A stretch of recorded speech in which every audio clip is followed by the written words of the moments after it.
It's fall. The nights are cold. The air is crisp.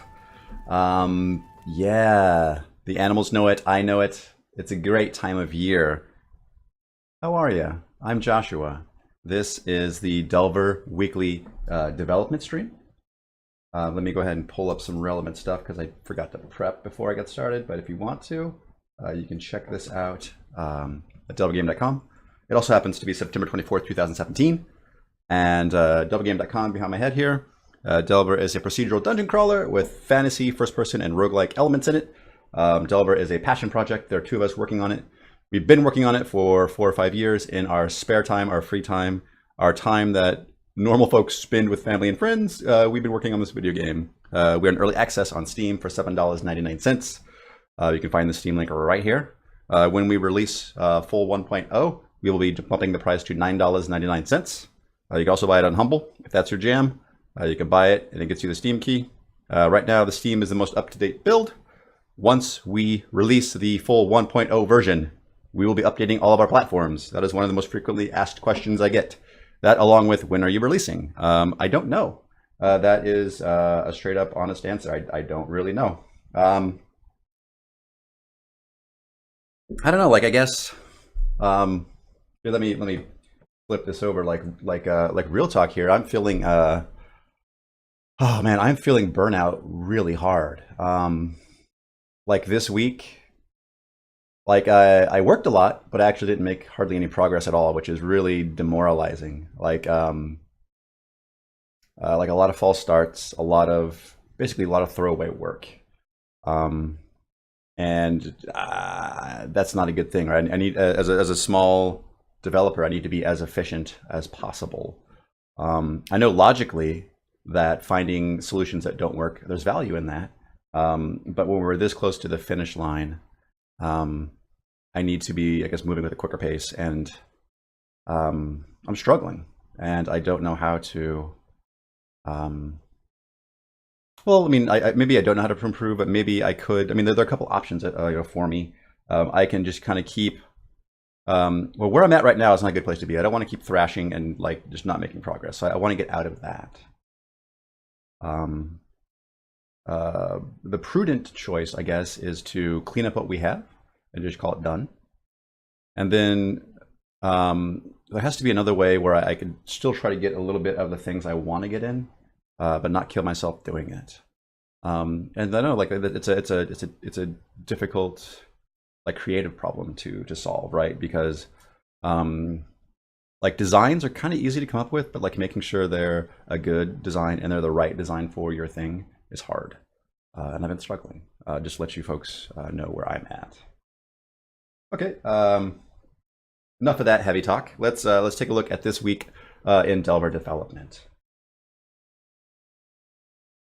Now, I appreciate, like the community support has been awesome, and that's, I mean, because of viewers and folks like you, that's the reason we've stuck with this project the whole 4 or 5 years we've been working on it. Like without a good community behind us, we wouldn't have lasted this long. So I really appreciate all of your support.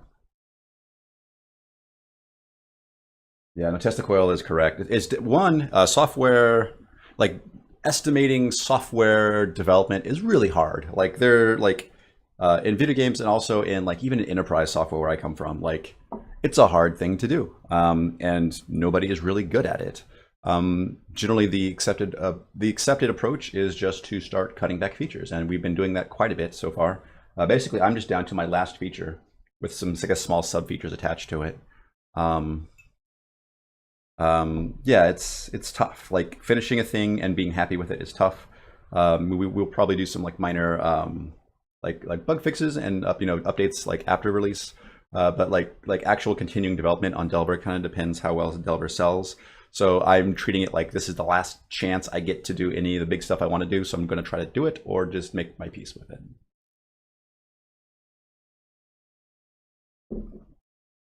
Yeah, cool. We've always like I've always tried to keep that mindset too. I've always tried to keep like with every update, Delver is a complete experience, and you can still have fun with it.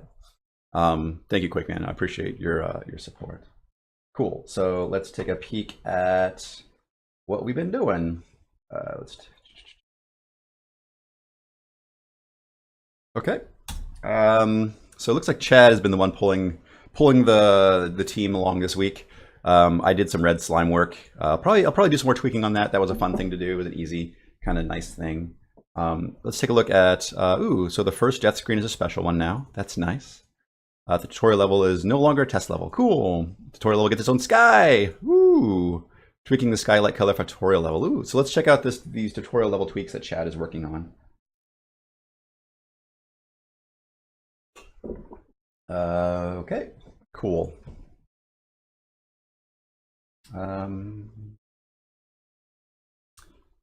Let's look at IntelliJ is what I want. Not PyCharm. That's the other thing. Yeah, so I do also a week daily dev stream on a different project. So if you're interested in that, feel free to pop by.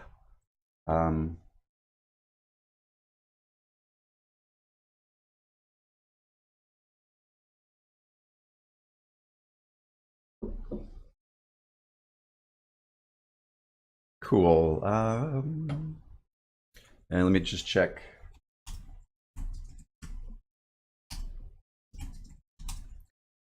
It's up to date. Cool. Cool. So nope. Let's look at this. Actually, just to take a quick spin through the tutorial and look at some of the tweaks Chad has been making. Desktop and go.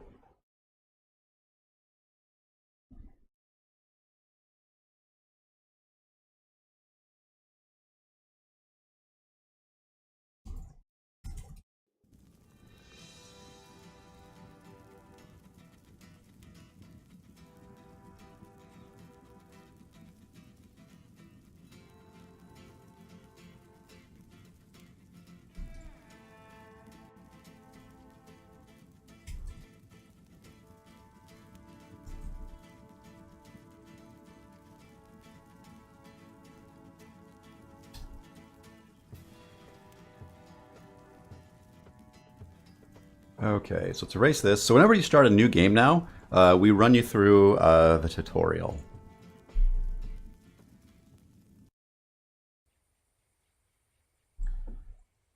Cool. Oh yeah. Oh, Chad, this is a nice. I like this bluish color. That's a good touch. It's not as dark as the camp, but I think that's a nice thing. My only qualms with this, Chad, if you're watching, is when you first start off.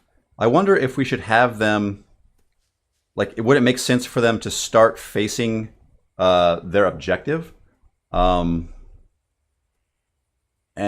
maybe pop a message saying use WSD to move around. Because I've seen, again, I've demoed this quite a bit, and I've seen some players who just never make it out of the start camp. Yeah, Chad, you've been doing a really nice detail pass on this. This is lovely, man. I like all these little touches, like the rocks and the mushrooms. And yeah, this is looking really good. Cool. Break these bushes. Got a little secrety secret back here. Oh, spiders. Oh man. Jerks. Wow. They did 10 damage already? Okay, health. Yeah, I do like the cattails and this kind of not quite swampy, but this little pond area is cool. I like the attention to detail with the little mud bits right here. That's really nice. This overhang too is a really cool feature. We don't really do enough of that, I guess. Yeah, I like that. Again, I like how Chad is calling out where to go with these torches. I think that's important. I think it's a good thing we can do. Oh. Got a slime here. Smack him a little bit. There we are. Cool. And I think Chad is also, he's trying to have the player kind of run through a mini version of Delver before they actually get to the proper game. So I think that's why we go from like this kind of outside to this cavey feel to eventually the ruins. I think he's trying to run folks through what a example play of Delver might look like. Nice.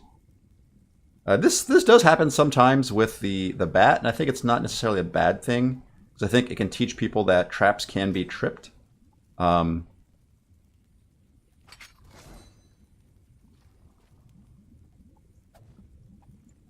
Also, you can do something like that. Yep. And then this one here, I think this is intended to teach players that they can explode open doors, which works pretty well. There's exploding pots behind that, which is cool. Here, we have lava that you have to jump into, and you get set on fire, but then you jump into water. And again, I think Chad is teaching folks that if you get set on fire, you can put yourself back out. Ooh, more secrets. That's new. Again, trying to teach all these little lessons in a tutorial. And not really like too hand-holdy of a tutorial. I also like that as well. Oh.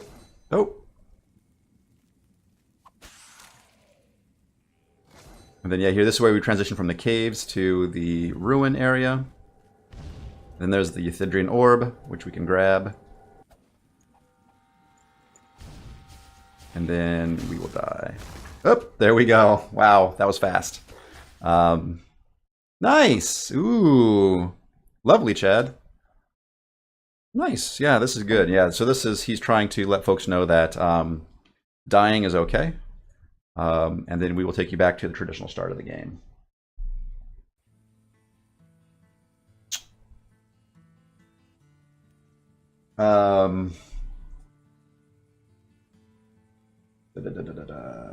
Yeah, again,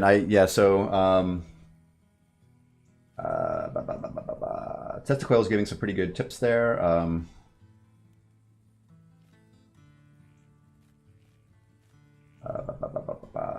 Yeah, so the secrets, the secret thing is just an area you can. Is it? I think it's nothing really new. It's just we call out. Well, maybe yeah. It ties.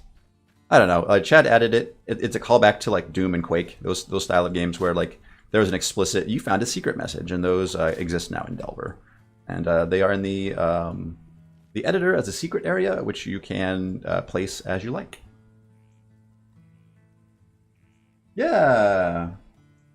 So Hawaii, intro good, intro bad. What do you think about the new intro level? So yeah, so I think that's the new stuff, and this is the darker night sky, which I think having a slight transition actually makes it feel like some time has passed, which is cool.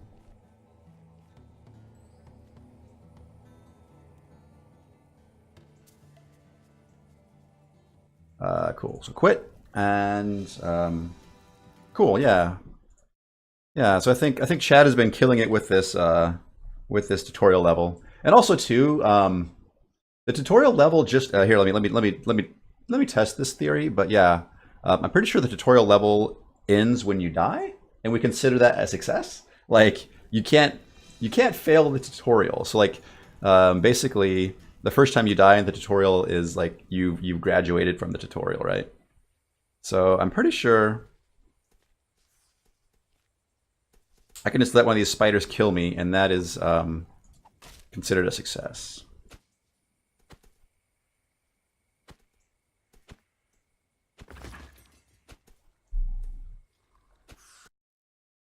Yeah, perfect.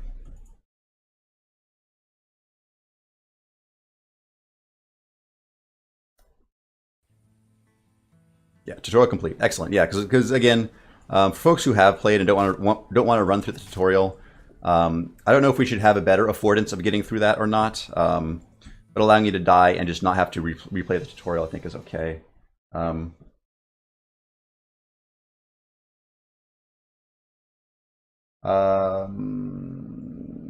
I don't know if it should count on the save slot or not. That's a good consideration as well. So pulling up my notes, the last thing I was working on was this red slime thing. That's not it. Let me close all this junk. Nope. Close that file. Open recent. Entity surprise. I think I smoothed out this animation a little bit so he has a nice little like eyeball plop. We go to the editor and play.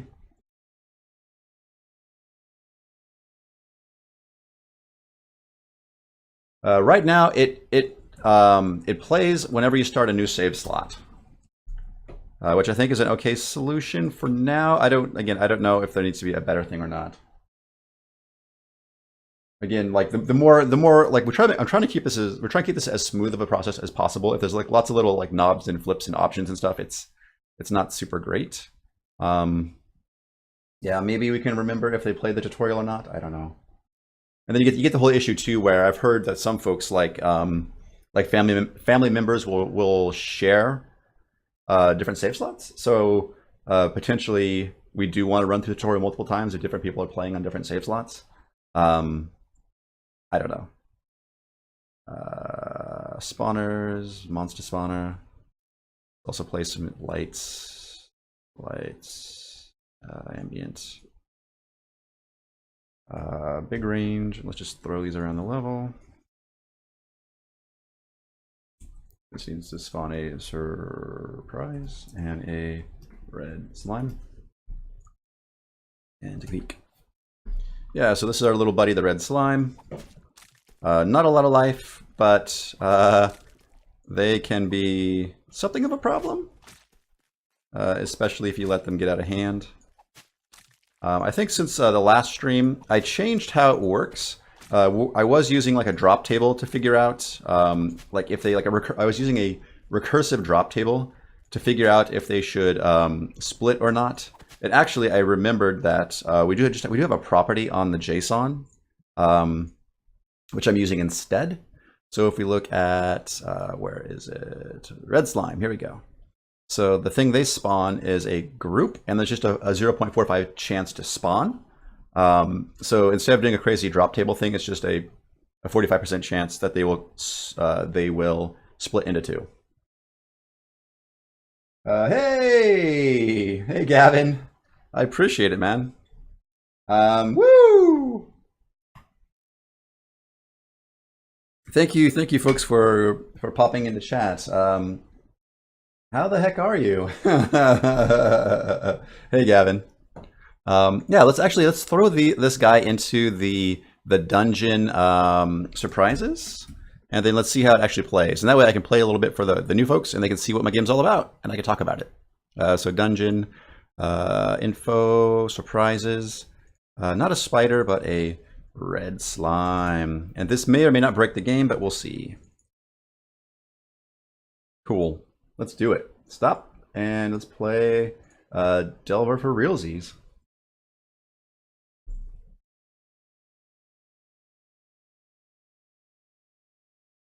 But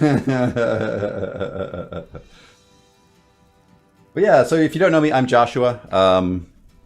Back in the day, Gavin and I made a game called Full Moon Rising. It was a little werewolf platformer. It was a heck of a thing. It was a lot of fun. I did all the art on that project, as you may have guessed, and yeah, it was rad. It was a good experience. It was yeah, we have the footage of us like coming up with the idea, and it's so funny.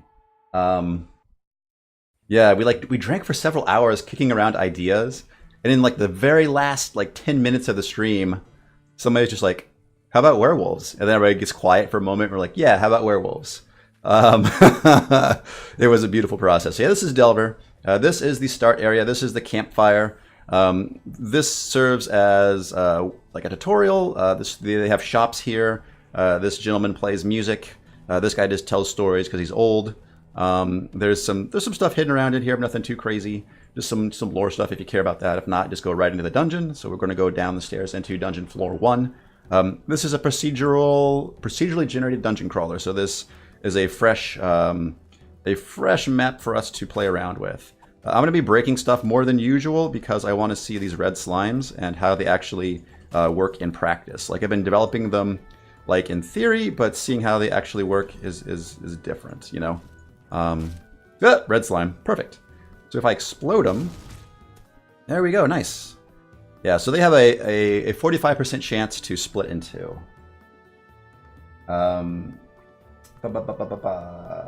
Cool. I am the art guy for Delver. There are two of us working on it. The other person is Cuttigan. He is the original creator and programmer, business guy.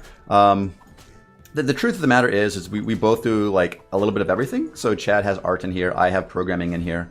Like it's with small projects, we share a lot of the responsibility. Ooh, I think, is this area new, or have I just never seen this tile before? But yeah, no. This is one of Chad's. Cool. A fine iron spiked mace, which is better. Ooh, and something died and I got credit for it, so I will take that. Let's go defense. And then let's swap out the mace for the dagger, but keep the dagger around in case I break my mace. Nice. Oh boy, let's use some. Let's go into first-person shooter mode here and kind of thin out these folks a bit. There we go. Cool. They will flee if they're hurt enough. Like this guy's fleeing and he's leaving little blood drops. Yeah, I got some arrows. So I think Delver, like my favorite thing of Delver is trying to create these cool environments for people to explore. It's hard, right? Because you have like some of these rooms are hand built by us, and some of these rooms are built by the computer, and you want to have them like be interesting, but not so distinct that you can see the repetition, but also not so generic that it becomes procedural soup. It's this really weird like fine line we're trying to walk. And sometimes I think we do it well, and sometimes, oh crap, I think we don't, you know, sometimes we can do it better. Oh, and there's a red slime there too. Oh boy. Okay, I've been getting lucky with these red slimes. So maybe they're not as broken as I thought they might be. Let's wait for the timing. Here we go. And go. Also, these little boards don't always spawn. So sometimes you have a shortcut, sometimes you don't. So within each room, there are small elements we can also proceduralize, or have like little random bits of stuff here or there. Chad adds little bits of like roguelike callback graffiti. So if you are in the dungeons and you see stuff like this, that is Chad just being playing homage to our ASCII roots. Let me see. Cool. I guess the retro 16-bit. I mean, we started working on this about 5-6 years ago was the original version of this. So like, I understand like people's like, I don't know, like I love this look, and we've been working in this look for a long time. I have some bombs. I might as well just use these bombs, right? Hello. Yeah, no, I understand it. I think like I personally love this. My whole like shtick with this is trying to think of like if the Super Nintendo could render textured geometry, what would that look like? And that's kind of how I proceed with my art direction. But again, I'm not super slavish to to restrictions. I mean, I try to work within them. Most art pieces are maybe 12 colors or less. There is no real unified Delver palette, though. I think there's 100 some odd colors being used across the whole game. Let's just smash our way through here. I'm getting caught on something. There we go. There we go. Yeah, we still have some issues with doors being wonky.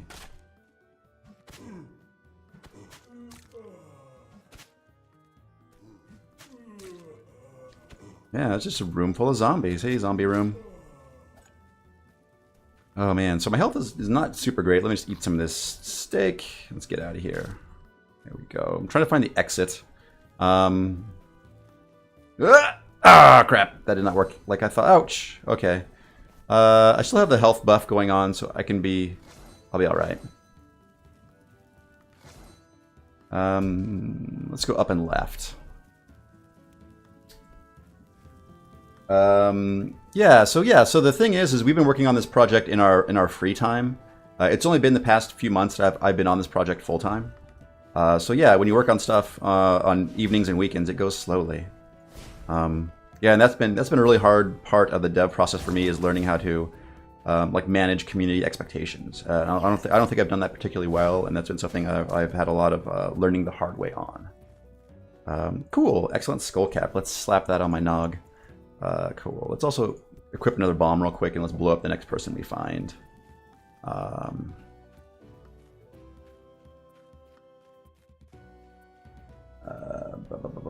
Yeah, so we will be. So we have an old Android version, and we will be. I think we're hoping to shoot for an iOS version as well.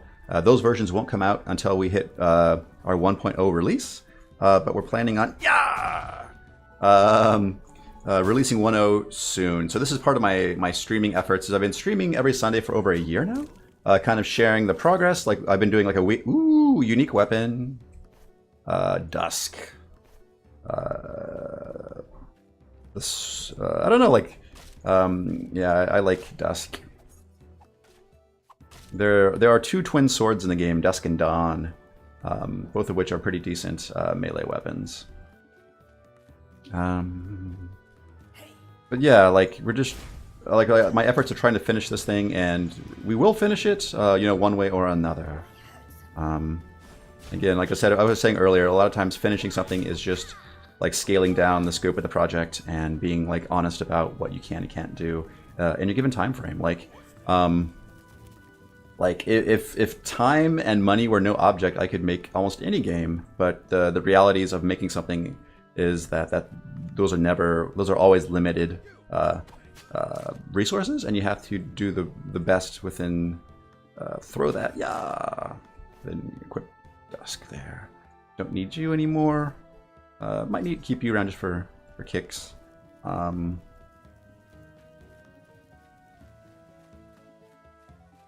There we are. Where is this level down? I've been searching a while and I've not hit the next floor down. This is a pretty big dungeon layout. Get you, and you. At least slow them down so I can more effectively fight them. Buckler. Yeah. Stair down? No! Dang it. Okay, so I think when I hit the stairs down, I'll actually get back to work. In the meantime, I'll just keep chopping fools. Okay. Well, where to go now? That middle room and up, it looks like.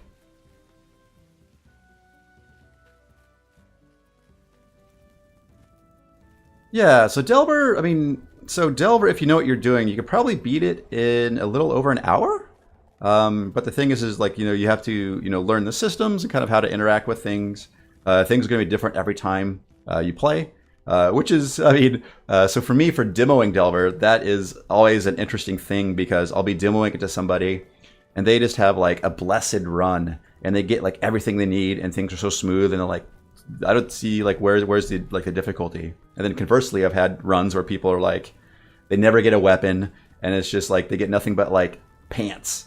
And I'm like, I'm sorry, like the RNG is hating you right now. Like there's like we don't really like I guess there are techniques you can do to kind of like not have a truly like random drop system. You can have like kind of like a way of like figuring stuff out. Like for example, Half-Life 2, the little crates you break in Half-Life 2, they always give you what you have the least of. So if you have, if your ammo is low, they give you ammo. If your health is low, they give you health.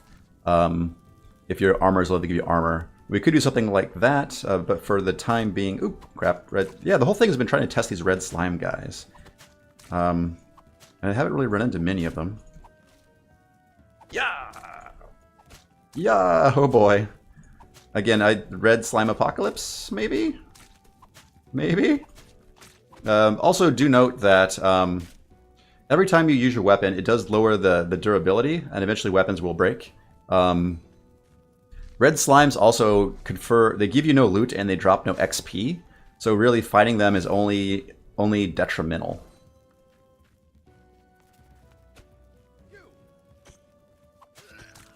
So I didn't want them to be something you could grind away on. For example, the game NetHack, there is a technique in NetHack called pudding farming.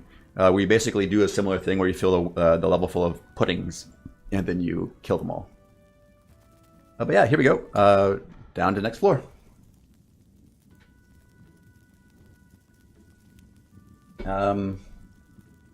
Yep. So it is permadeath. So yeah, then we hit. You know, there's two floors to the dungeon, and then we go down, and there's a little transition area, and then we go down, and then we hit the cave area.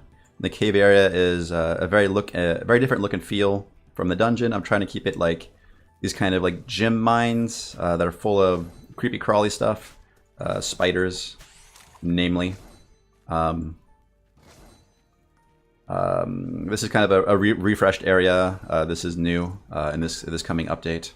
This will also be the final update, so When we push this final update, there will be the plan is no real big updates after that, unless Delver sells well, and then of course we'll invest more time and effort into it. But for me, this is my day job, and I need to be able to support my family. So it's very anxiety inducing.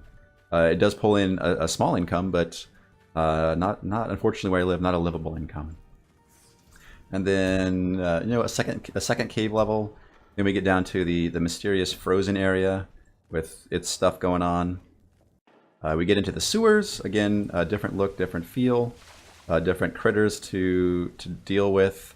The sewers have lots of height variety, like lots of ups and downs, lots of water. Then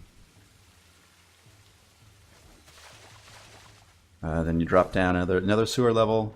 Then we hit this special area called the Breach that Chad made, which is beautiful and has some secrets inside here. And then after you go through the Breach, you get to the Ruins, which is the final area in the game where you have just these big kind of like monolithic forms. It's all lots of stone and gold, lots of little undead baddies, lots of lava. Look at all that lava just shooting out all over the place. There's little, there are little crumbly blocks here, so the floor falls away. So you have to be careful. Speed. I need to go fast. So as I run across all this stuff, the floor is falling away. Yeah, and of course there are these trap rooms in the ruins, which are cool. I need to fix the crushers. There's a particular arrangement of crusher that can get caught on objects. I need to fix that.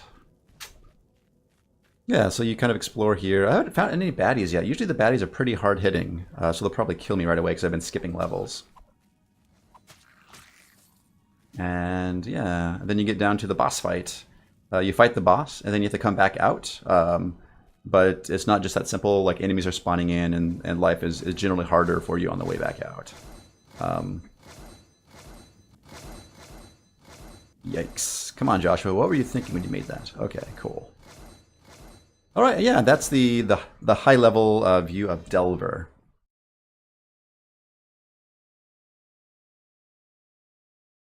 We have had two musicians on the project. The original musician is called White Wolf, and due to, I guess, life circumstances, they were no able to, after the initial round of music, they were no longer able to help us, which we understand. Like, we appreciate them saying, "Hey, I got stuff to deal with. I can't help out anymore." So no biggie. And then now we have a musician named Anthony, or Nathan Anthony, excuse me, who helps us out as well. We contract through them, and yeah, it's lovely music. We have two, I'm very appreciative of the folks that help us. Again, Retro Bear is asking, easy mode, we respawn at the start of the floor. I think that would take away all the fun of it, right? The fun is the new things you get offered, the new arrangements of levels, the new items you find, the new creatures you'll find. Because if it was always the same, you would just memorize the layout. But if it's different every time, you yourself have to figure out like how to game the systems and how to be a better player. I think that's the real thing we're aiming for. That's the appeal to me personally, anyways.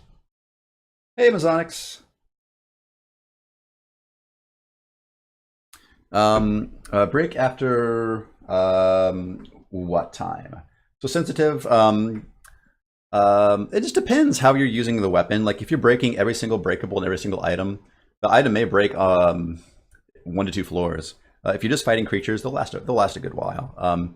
Each item has a slightly different durability. Unique items have a crazy durability, depending upon the unique item. Also, let me think. A fun thing, a fun thing I've been playing around with. I'll share it with you, even though it's not. It's Delver adjacent. Is I'm working on a Delver mod. Hopefully that makes sense. I'm calling this mod 1,000 Blades, and what this is I wrote a Python script to procedurally generate swords, and it will just spit out swords all day. So I think after we finally release Delver, I'll get this into a better working shape. Right now, this is just a prototype, and you could probably see like what's going on here. But I thought it'd be fun to try to have this thing that can generate a whole ton of unique swords and drop that out as a mod after we release. And we can do some really interesting things, not only with like having it procedurally generate out the art for the sword, but also maybe have that tie into the stats for the sword, any sort of bonuses or magical effects and stuff like that. I thought that'd be a fun little thing to do. But this is just a prototype, and I want to work on it more. But that comes after Delver. Cool.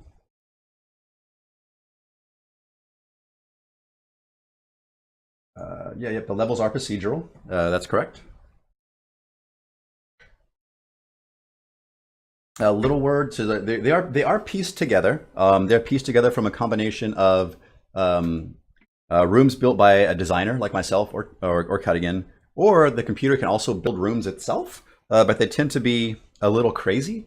So for some areas that works perfectly fine, and for other areas it's a little discordant. But typically in the past, like for example for the ruins area, I made some ruins rooms, and Chad made the room builder that generated rooms like that.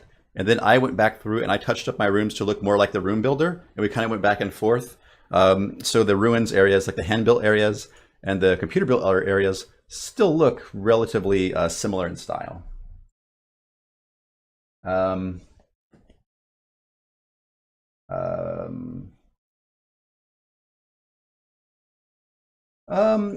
don't know. I have mixed feelings about DLC. I'd rather just have this as be a fun mod, and again, it would just be it wouldn't be a runtime thing. I would just bake out 1,000 variants, and then just have that just as using the vanilla Delver modding systems. Yeah. So if you don't know, we do ship the editor for Delver with Delver. So when you buy it, you get the editor. And right now, there's not a really good. So we have a discoverability issue. But basically, the editor lives right next to the Delver binary, so if you can find it, that's awesome. But yeah, if you go to let me see, Steam, or I'm not running Steam, but yeah, you can do like the browse local files, and then Delve Edit will be right next to Delver. You can do stuff like edit generate room, since we're talking about that, and hit dungeon room. And the computer will generate a room that it thinks is interesting. And you can just hit Shift G to repeat this process. And you can see like this is what the computer thinks dungeon rooms should look like. Or, so you could generate a cave room, and it will generate rooms that it thinks the cave room should look like. Also, you can just open up, say like generator, dungeon starts 1. So this, for example, is a hand-built start room. And we just have a whole bunch of these made. So if you noticed here in the repository, Delver, Dungeoneer, assets, generator, dungeon. So we have starts, intersections, halls, ends, tri-intersections, corners. So basically, we have a grid that we draw a maze through, and then for every for whatever type of cell it represents. So if it's just a hall, it's just a straight through hall. If it's a corner, etc., we pull from these prefab rooms and drop them in, with the exception of having the computer occasionally generate them. You can control that. You can specify how often the computer places them, anywhere from all the time to never.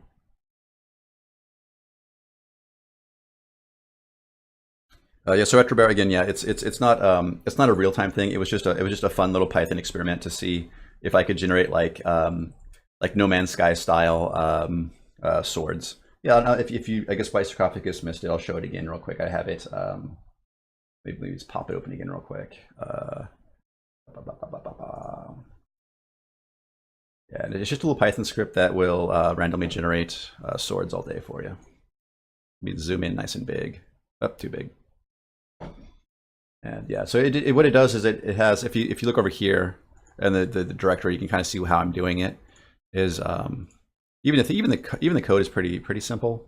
So we have pallets and grips and pommels and crossguards and blades, and then we just slam them all together. They're designed such that like if you look at the blades are just a whole bunch of blade variants, and then we just composite the image together, and then we select a palette at random. And then again, the palettes are just a directory of just palettes. But I think the effect is decently nice. Just trying to find good pieces that work in harmony with all the other ones is tricky. But I think last time I checked, I had like maybe around 10,000 different possible combinations. I mean, they're not all super unique, but you can get some pretty decently unique ones from it. And yeah, so the goal with this is to not have this at runtime, but have it generate a sheet for me and JSON for me, and then upload that as a mod, so folks can have tons and tons of variety, like to the point where it's silly. But that was a fun little programming thing.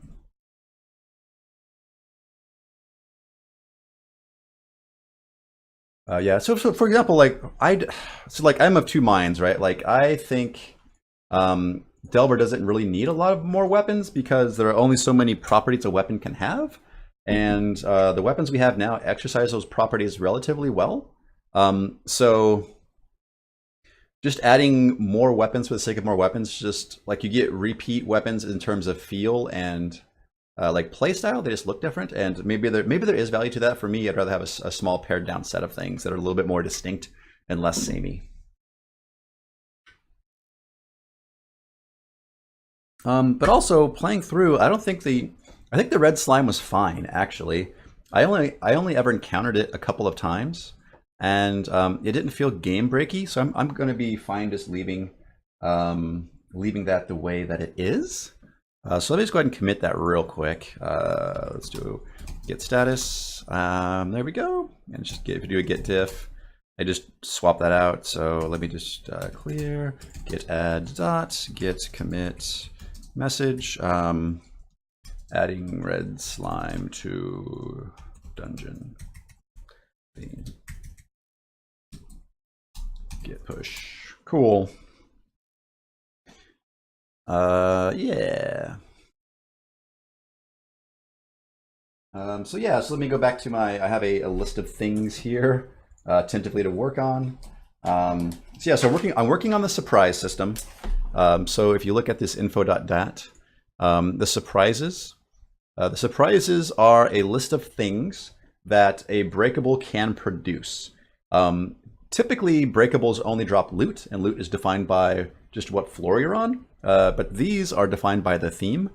So I want to have unique bombs and unique monsters per theme. Right now, the dungeon, as you can see, it drops normal bombs and arrow bombs, which are pretty cool. The cave drops fire bombs and baby spiders. I still have to do the sewer and the ruins, and that's kind of the creative rut I've been stuck in, is trying to find 2 good bomb ideas and 2 good enemy ideas that are like distinct and fun to interact with, that don't require a lot of engine changes. And that's kind of been a hard nut for me to crack. If we fire up the editor, I have a test level called the bomb range, and we can see some of the things I've been thinking about and working on. So let's go to levels, test, bomb range, load. And here we are. We have some bombs. So we have the arrow bomb, which I think works reasonably well. Like you throw it out there and it will explode and shoot arrows out in 8 directions, which is pretty cool. Not only does it hurt things in a radius, but also you can pick up the arrows after it's done. So it's also a resource in that regard, which is pretty cool. The fire bomb, which is totally my favorite, but maybe that means I need to nerf it. But the fire bomb will explode and shower fire everywhere, which will set other things on fire, which is pretty cool. I love it. It might be too strong. There's the vanilla bomb. So every theme will drop these. And this is just, your standard, explodey bomb. I was playing around with this thing as a force bomb. I don't really care for it. It's not super great. I would probably not use it. Spawners, monster spawner. Yeah, it's fine. Let's just throw some enemies in here to watch how they react. Here we are. So we have this up. Yeah, and it just pushes stuff everywhere, which is, it's all right.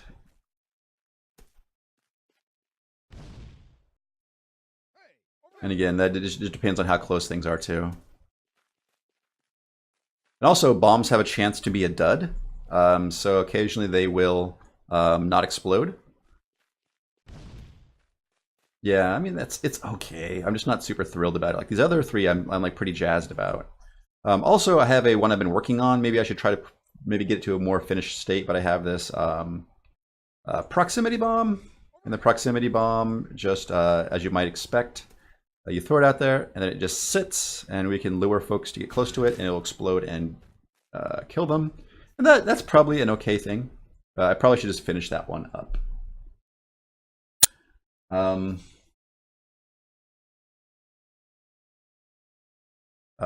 Yeah, this one kind of looks like a melon.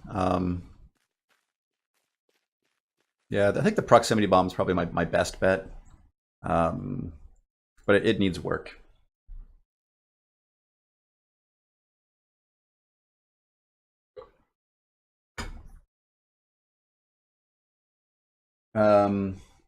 So Neil Slichter is saying, add water enemies to the sewer. Yeah, that's one. That's a good idea, but two, like that's outside the scope of adding the surprises stuff, right? So I need something for the sewer enemy that it needs to be able to jump out of a crate that makes sense and is interesting. Like I unfortunately I'm to the point now where if I have good ideas that don't fall within this feature I'm working on, I can't do it because I've been pushing this update. This was supposed to be the June update, and now it's September, so this is not great. Like we're trying to get through this, and it's been tough. Come on, folks. Are you stuck on top of each other? Yes, you are. You're too close. There we go.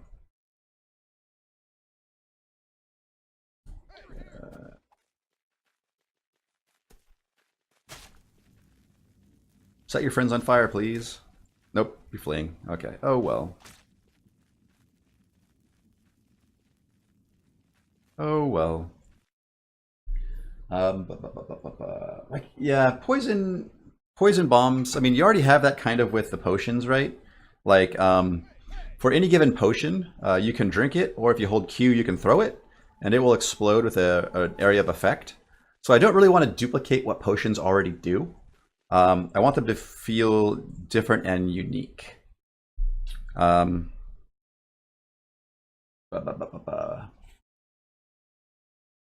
so maybe the prox bomb is the way to go. I think functionally it's okay. I just need to figure out what it should look like. Tengu Knight says adding rats to the sewers could be neat. They could work like small spiders in caves.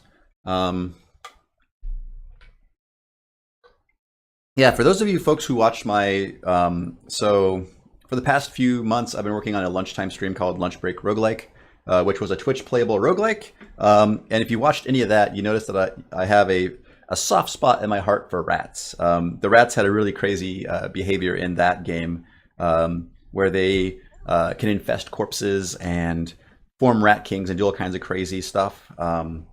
Rats could be cool. Maybe. Yeah, so everybody keeps saying like inverting the force bomb, like having it pull stuff near, which is okay, I guess. It's just not, I don't know, like like when I implemented it, it works differently. Because here, let me it's time for some art time with Joshua. So file new. Let's do A4. That should be big enough. Go. Edit image rotation. I guess clockwise. There we go.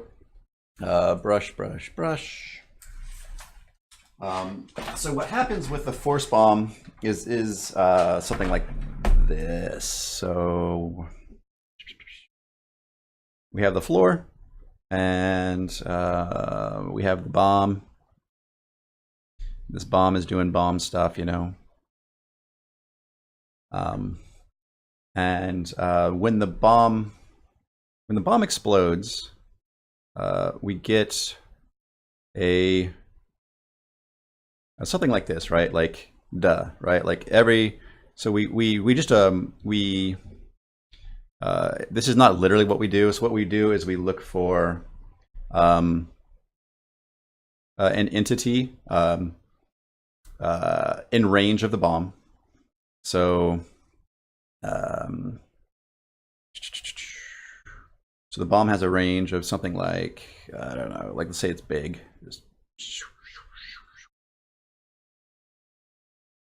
That's terrible. Let me just do it the cheaty way. Edit.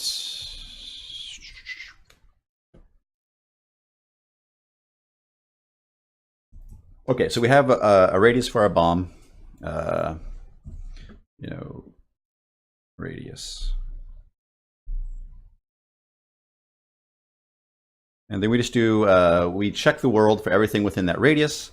Then we find the center points of the bomb, the center point of the entity. We calculate a vector, and then we do a push, right? So we push them along that line. So for most entities, this results in them being lifted off the ground. So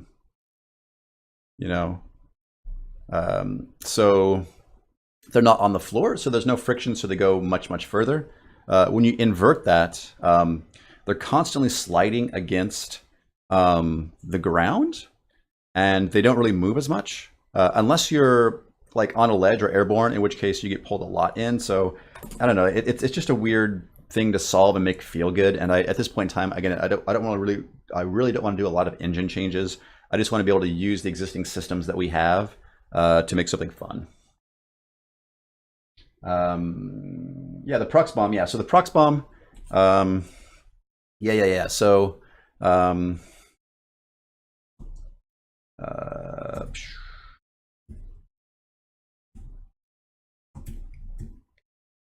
So for the Prox bomb, it's like a landmine is something like what? Like you have 2 cylinders.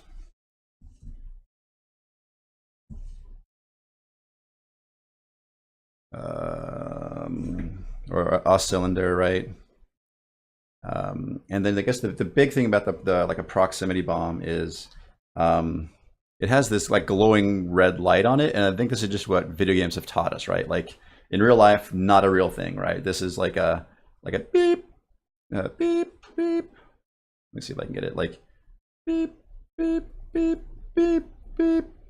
And unfortunately, that's what people know.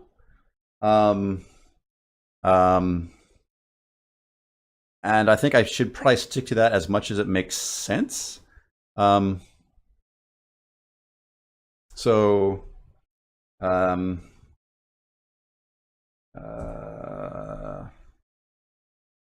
the proximity bomb. It needs to most likely flash red,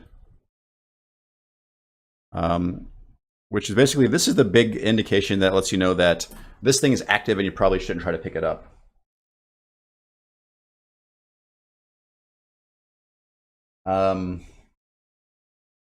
Yeah, again, well, we could do some crazy vector math, but right now, like, I don't want to make engine changes. I just want to be able to reuse the things that we have already.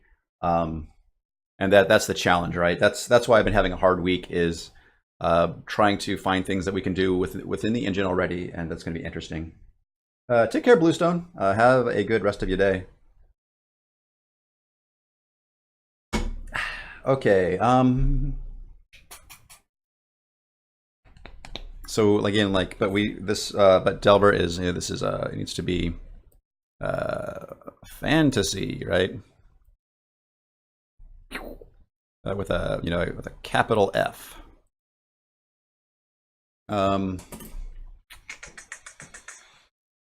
Yeah.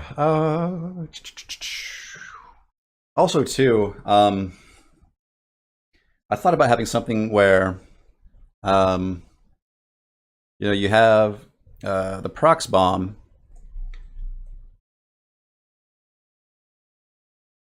I'm just going to doodle here. I'm gonna doodle and talk, so please forgive me. Prox bomb. A prox bomb. So the next phase is there's like a small pop, and maybe chunks come off.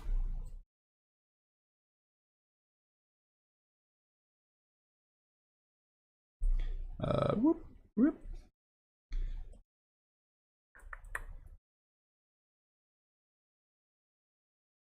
And then we are now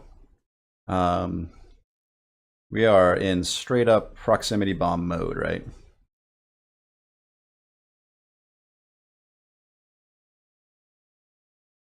So these are like a series of things we can use to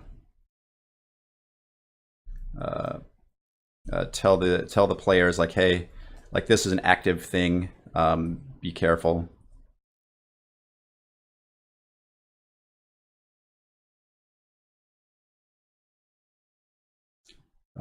Because right now, like how it works in Delver, how I have it hooked up is exactly this. Like in Delver, when bombs explode, they can actually spawn anything in. So I have a bomb that spawns in another bomb is how the implementation works. So maybe having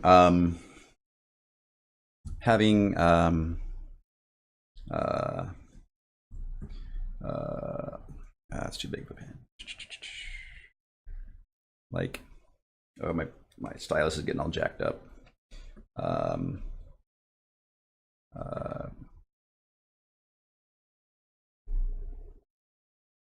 So maybe if these are unique, if they are different, again, not only does this red flash indicate, hey, it's in prox mode, but also it's just straight up different. It's just different, a different looking beast entirely, right? And then also these chunks.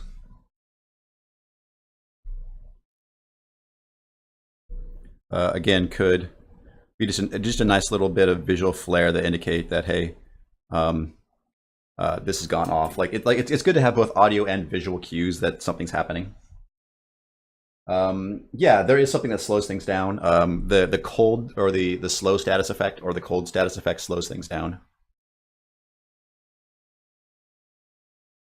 We also have stun in the game as well, mostly in the form of wands. Let me see. Pepe Garcia's enchilada, give me a black hole bomb, slow levitation during the countdown.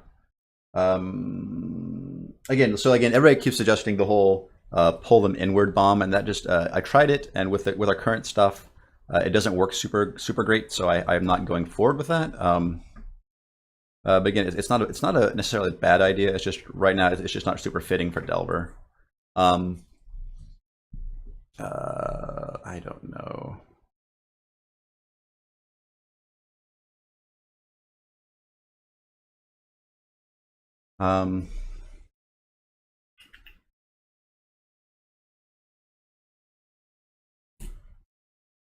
Again, I don't want things to be like, again, I want maybe a Spider-Man could work something like the prox bomb could just, I don't know, like there are a number of ways this could be solved. And I just want something that the player could see and understand relatively quickly. I want to also equally apply to both the player and the enemies. Yeah,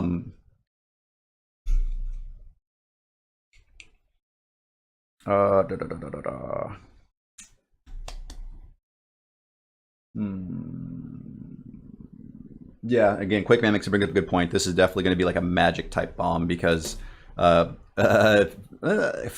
Delver doesn't really have a high tech. Again, WoW Freak, that's something that we'd have to add in engine. We can't do out of the box, unfortunately. Cool. Yeah, so bombs. And again, like I said, like the other option is to not make any more bombs, but to try to figure out what to do with the ones I have already, right?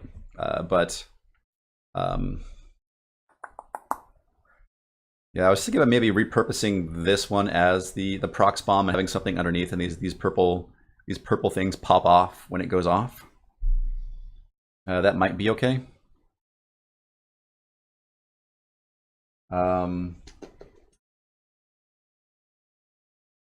The light on the prox bomb could be the crystal from the fire wand.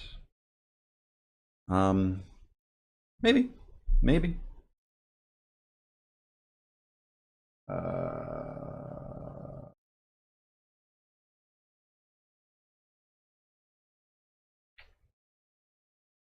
Yeah, because right now, the way the pathing works in Delver is the pathing always goes towards the player.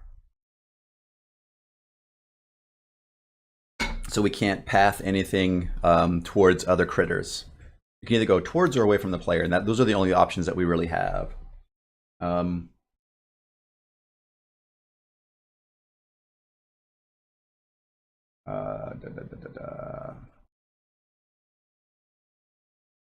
me think. Yeah, so maybe try to reuse some of that. File, open, assets. I think it's in items. Got some bombs. I'm pretty sure I have a new sheet for armor. I do. New sheet for armor. So I don't like. So right now we're in this hard place too, where like I don't want to break people's save games. So if I move anything around on here, it will break people's save games until they start a new game. Sometimes that's okay. Sometimes it's not okay. Yeah, I'm just trying to think out loud.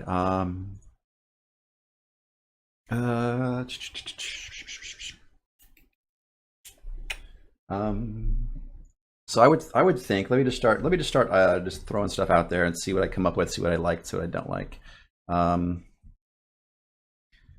So this purple thing, if it explodes and the purple pieces pop off of it, it would probably be something gold underneath, I assume, just the way that it's currently designed.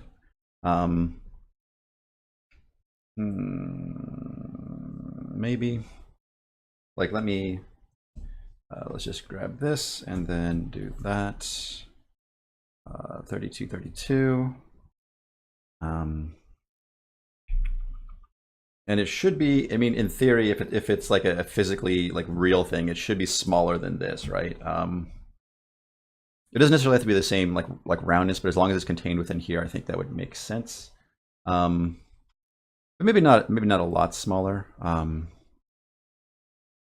I can just real quick, I can just a quick and dirty, just like just change the colors.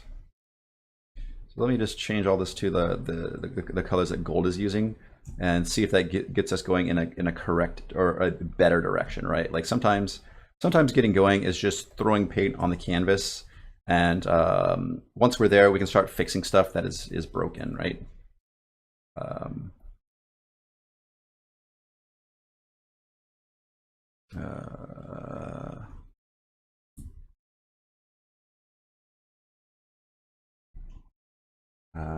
Cool.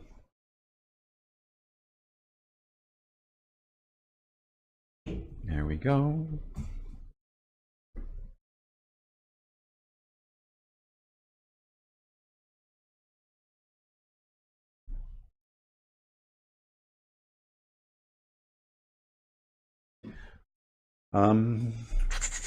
So let's go ahead and remove the weird stuff here. It would still have the same like shadow core. It would just be, let's remove the those like those lines where the, I guess, plates would like be connected.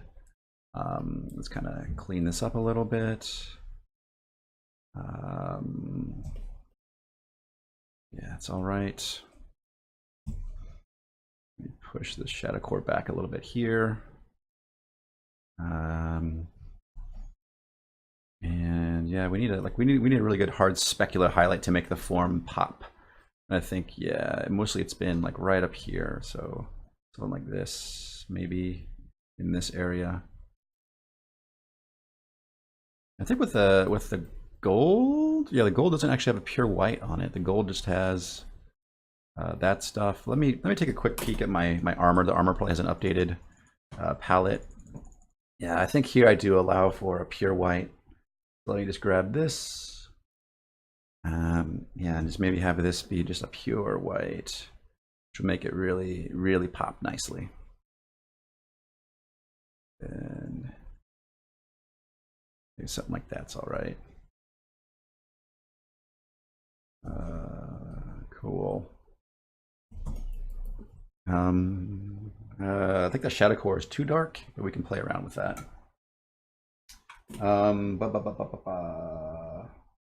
Hey, Axelotine, I'm doing good. How are you? And again, I'm trying to think, like, should this really be like a dramatic shape change when these sides pop off? Was that kind of what needs to happen?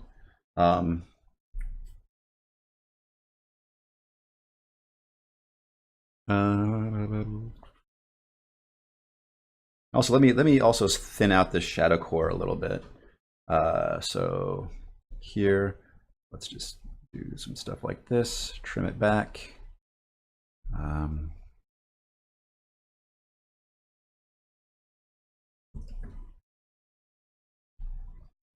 Maybe also on this side, kind of push it that direction. Maybe add some AA along here to kind of keep it somewhat thin. I don't know. Hey, Victor. Yeah, so I'm going to repurpose this bomb into being the prox bomb. So it'll have two forms. This is the unexploded form. This is the dud form. When it explodes, it'll create the proximity bomb, which then hopefully is visually different enough that folks know that this is yeah. And then I have like this little thing. So let me see here. Yeah, so you have a proximity bomb that explodes, chunks come off of it, and you have a proximity, like the actual proximity explosion bomb. So these are actually two different entities, even though they like logically are one. That just has different phases.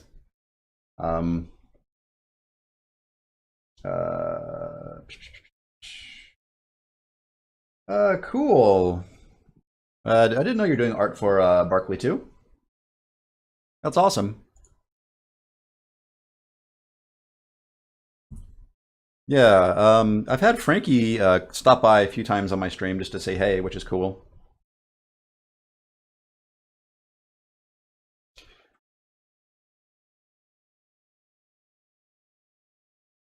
Okay, so this is all right, but let's go ahead and let's merge that down, and then let's just start.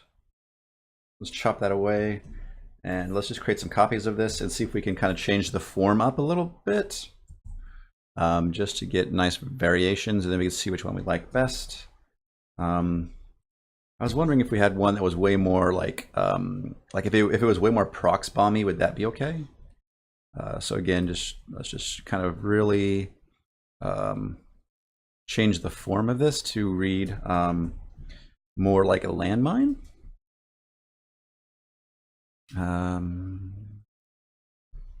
Let's see if that works for us. And you'd have something similar here. Let me just do something like this, and nope. And pull that up there just to give myself some sort of guide. Be a bit thicker though. Merge that down, and then go back to my eraser tool. Actually, if I duplicate it, Control J, and then I edit, transform, flip vertical, that should give you another guide the other direction. Here we go. Merge it down, erase, clean this up just a touch. There we go. Yep. Also,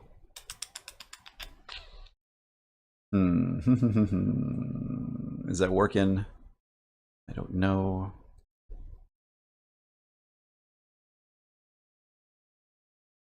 I don't know. How awful is this?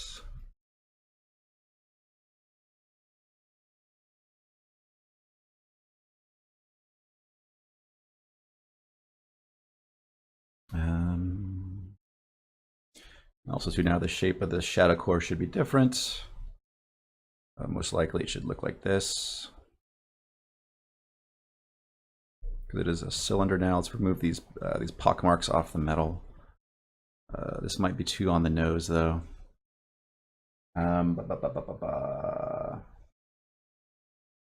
Cool. Yeah. I didn't, Axelotine, I didn't know you did art. That's awesome.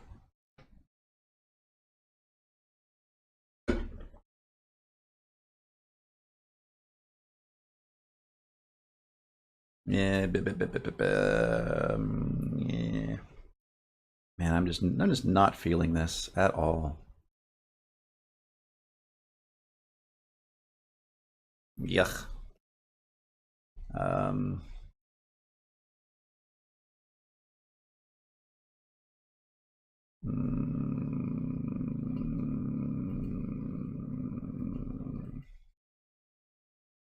Yeah. Ugh. Okay. What to do? Yeah, the red bit will most likely be a particle effect that just goes in and out, a la any old prox bomb most folks are familiar with. Hmm.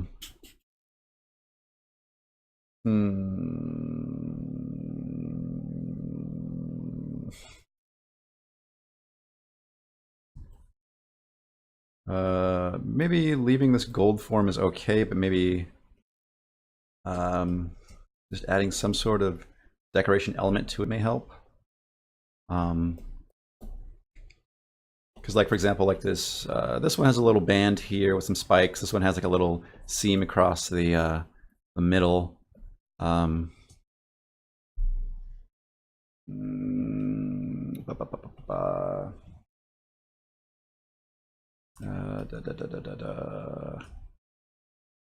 So we already have this purple and gold stuff going on, so maybe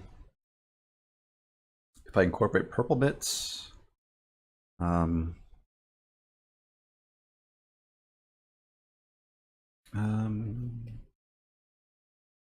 let me just real quick, let me do something like this.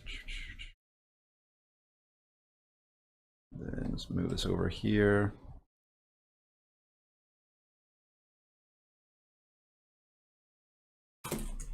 This is roughly the same arc that the firebomb uses. Actually, it is exactly the same arc the firebomb uses.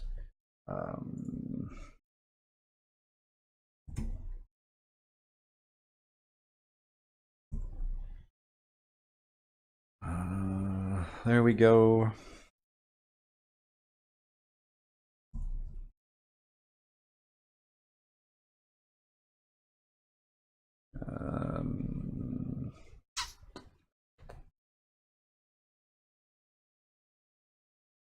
Yeah, I don't know.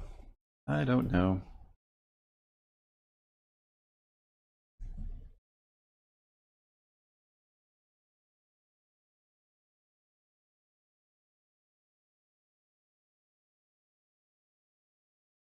I think the texture is a good thing to add. What if?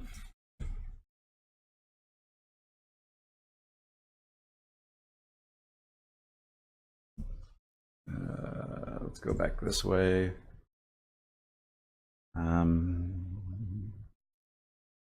What if I squared off the bottom of this? Would that be weird?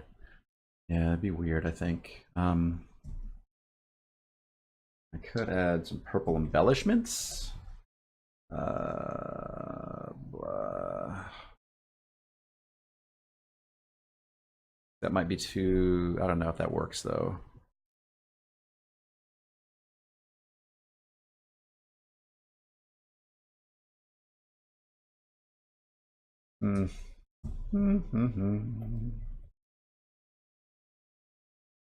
Yeah, not sure.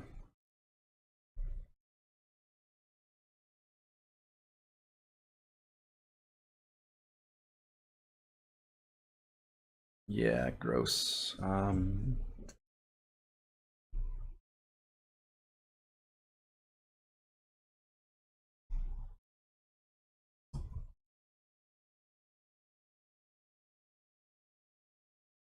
I'll just explore it a little bit and see if I actually end up liking it, or if it's if there's no real nothing to this, you know.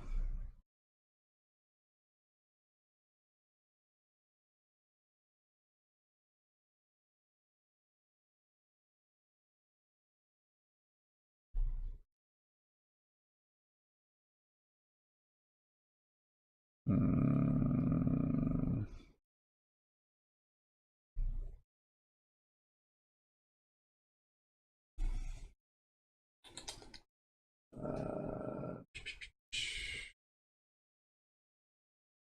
uh, give it feet. That's a interesting suggestion.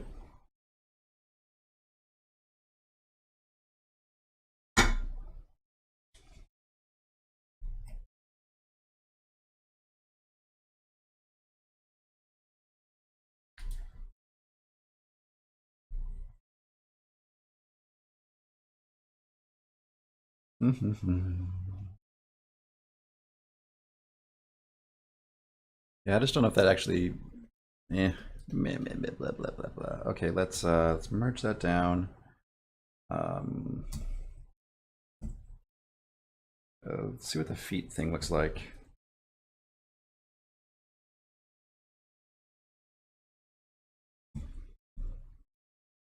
Um,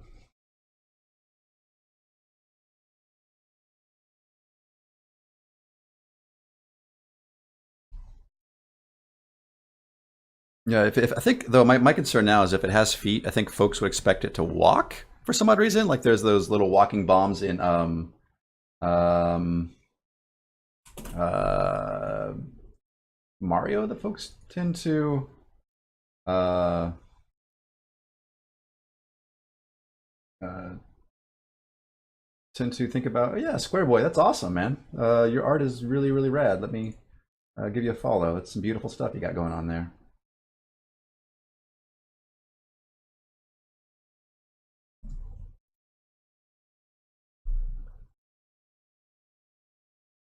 Um,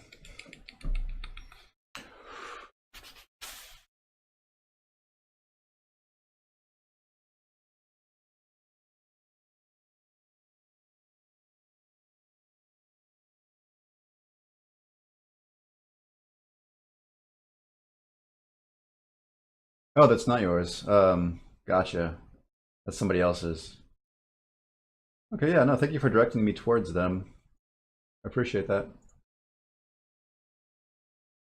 Oh, not a literal feet, more like it's on a stand. Okay, gotcha.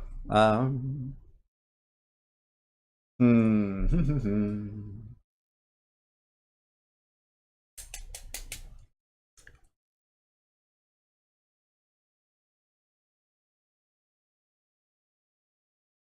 um,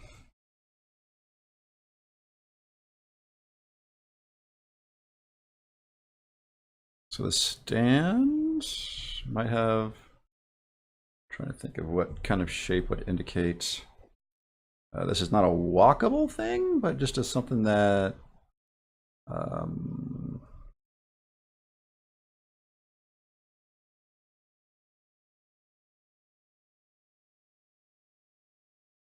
maybe some sort of form like this.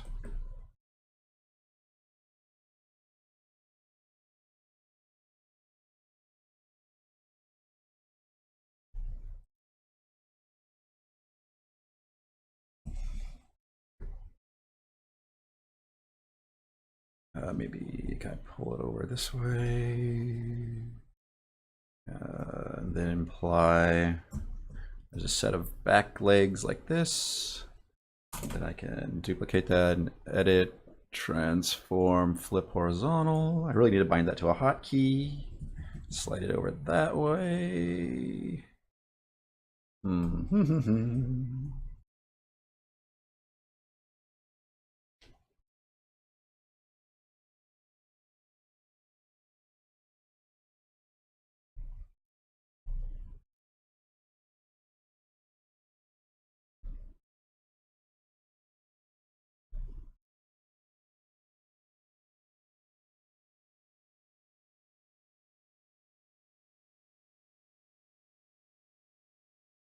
lighten up the connection here to de-emphasize it.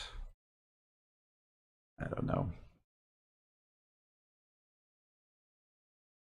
If I zoom out, does that even make sense? It looks weird. Maybe it just rendered poorly.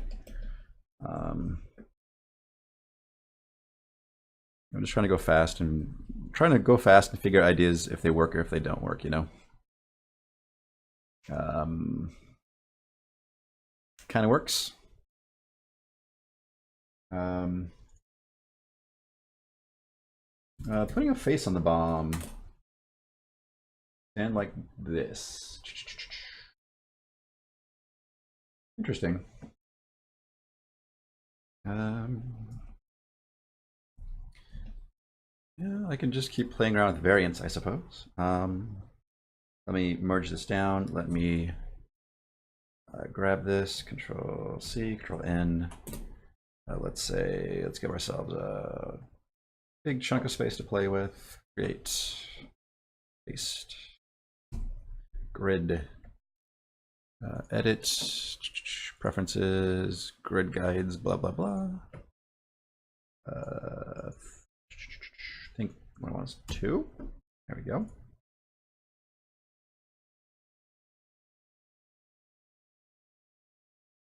Because in Delver, things are laid out on a 32 by most things are 32 by 32 pixels. Let me just split it down even. Actually, preferences, grid guide, slices, and make it 32 instead of 64. That way we get the halfway marks, which are helpful. Delete this layer and V. Just drag another copy here. New layer. They're suggesting just some simple legs that look like these wire legs. I don't know if that would how that would translate though. But I'll try it. Why not? I appreciate the folks, the ideas folks are throwing out, so I will at least try to give the idea a fair shake.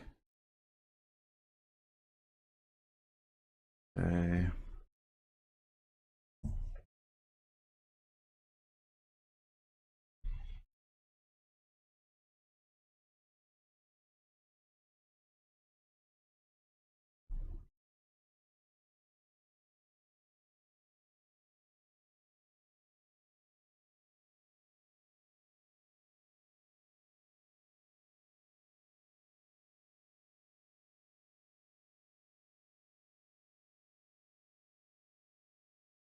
Yeah, I don't know.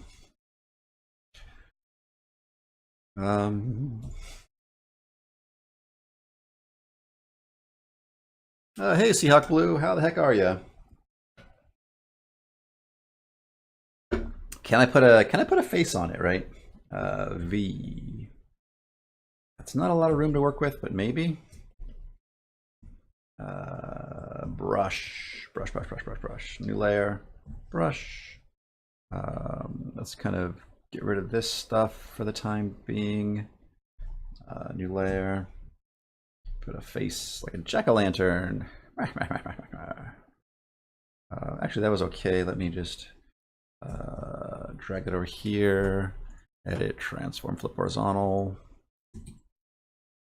And wherever it hits the shadow core, just darken it.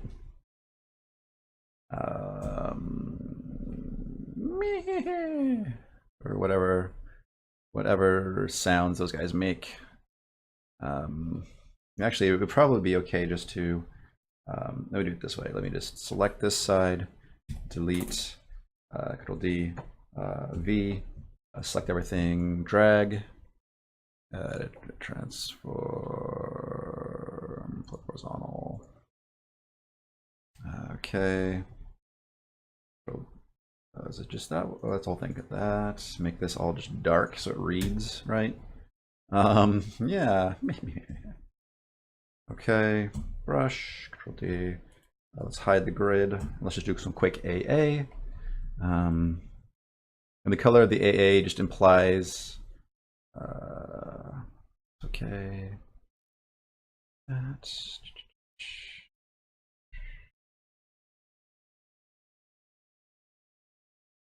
There we go. he still needs his little hotspot. So let's do something like this. I think it was like this. That.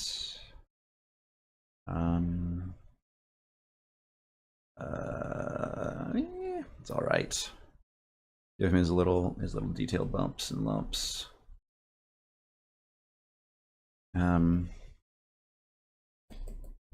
Silly, but I like it.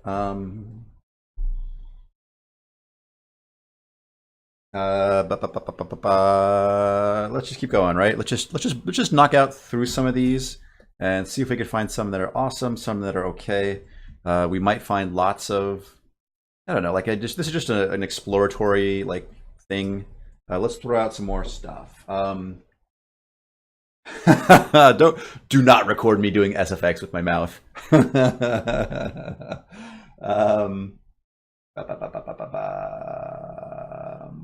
Cool. No, that's very kind of you to say. I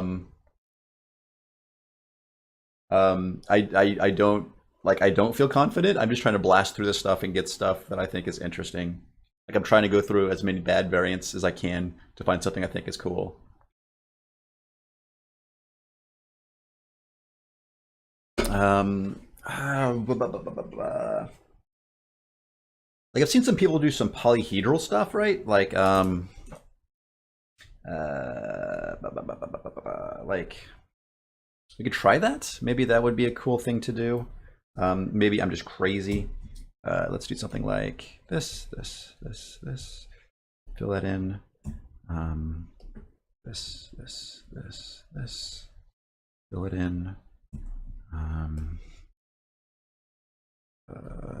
This.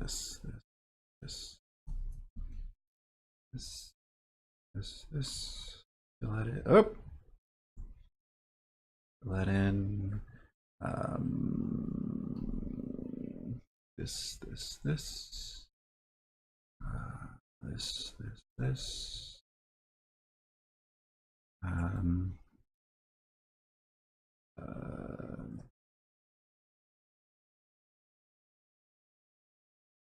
And again, if I really want it to feel like polyhedral, I need to kind of maybe square up these sides a bit more. This should come down like this, right? And then like that, like here, there.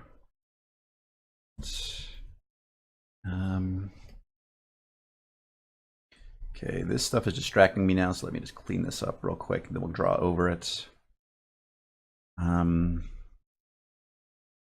you can live here. You can live here. Maybe you should be this color. I don't know. You should be like this color.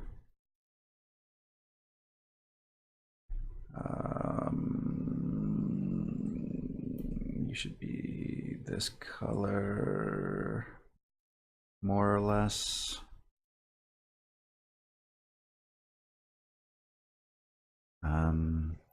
You can be this color. I don't think this actually makes sense as a as a polyhedra, but maybe.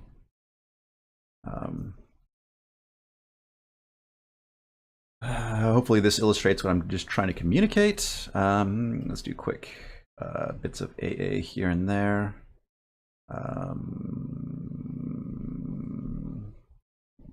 Maybe that's all the more I left for myself.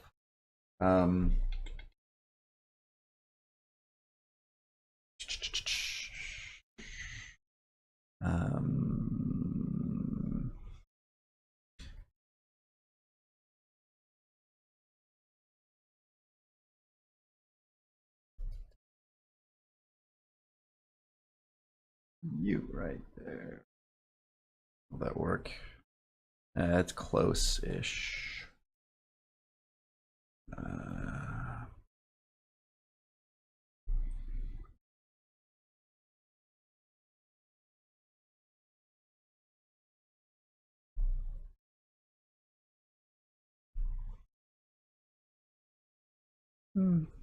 Yeah. Yeah, now I'm splitting hairs. I'm not super thrilled by it, but we can move on, right? It's a thing. It's a thing. Let me zoom out a little bit so it's easier for me to work. 128 or whatever. I'll put my grid back up so I can try to get these somewhat on a grid, somewhat lined up. Okay. Oh yeah, I guess we're an hour and a half in. So for folks who don't know me, I'm Joshua. I am the art guy for Delver. Currently, I'm trying to figure out good pixel art bombs for Delver. It's been tough. It's been slow going. Thank you for sticking with me. I stream Delver development every Sunday at noon Pacific time, usually for a couple hours. I also do a weekday stream where I work on a small project over my lunch hour, usually about an hour long. Previously, I made a Twitch playable roguelike. My current lunchtime project now is making a Twitch playable version of chess with very little rules. Hopefully it'll be chaotic. This one is a little bit more software development focused, where I'm talking about the MVC pattern, other application architectures, that good jazz. This is going to be a small week time project in between bigger lunch break projects. So I'm not sure what the next one will be, but hopefully it'll be cool. I'm hoping to have a different level of Twitch integration with the next project. Twitch has announced some they announced some new APIs, and I want to see if I can leverage that to make something really unique for my next lunchtime project. That might be pie in the sky stuff, but I think that's what I want to go for. Yeah, you can follow me here on Twitch or on Twitter at Joshua Skelly. I'm a Twitch affiliate, so if you want to subscribe to me, I consider that to be like a tip jar. So if you think what I do is interesting, entertaining, or you just want to see more of the weird stuff I do, feel free to subscribe. I'd appreciate it. Right now, Twitch is running a promotional called September. So if you've never subscribed to me before and this is the first time, you get the subscription half off, but I still get the same benefit, which is really cool. So if you've been waiting to pull the trigger on that subscription, now is the time to do it. Okay, but now I get back to work. Enough of that. That's blatant self promotion, but I kind of need to do that as an independent creator. Like if I don't talk about myself, nobody will. So that is just one of the evils of, or not necessary evils of actually trying to get, like my name and my stuff out there. I keep thinking about this one. It's kind of okay, but like something keeps bugging me about it. Let's move on to this one. Yeah,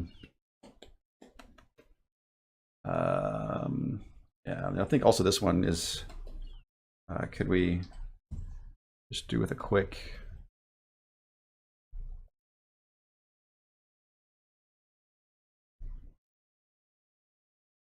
change in form to maybe make it feel slightly different. Now it's becoming way more pumpkin-y, which I approve of.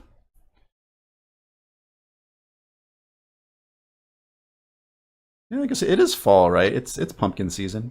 It's a thing. I think I'm allowed to make pumpkins. Whatevs. Okay.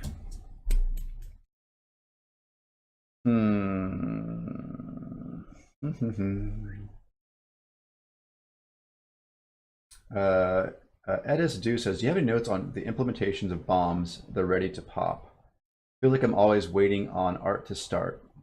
What do you mean?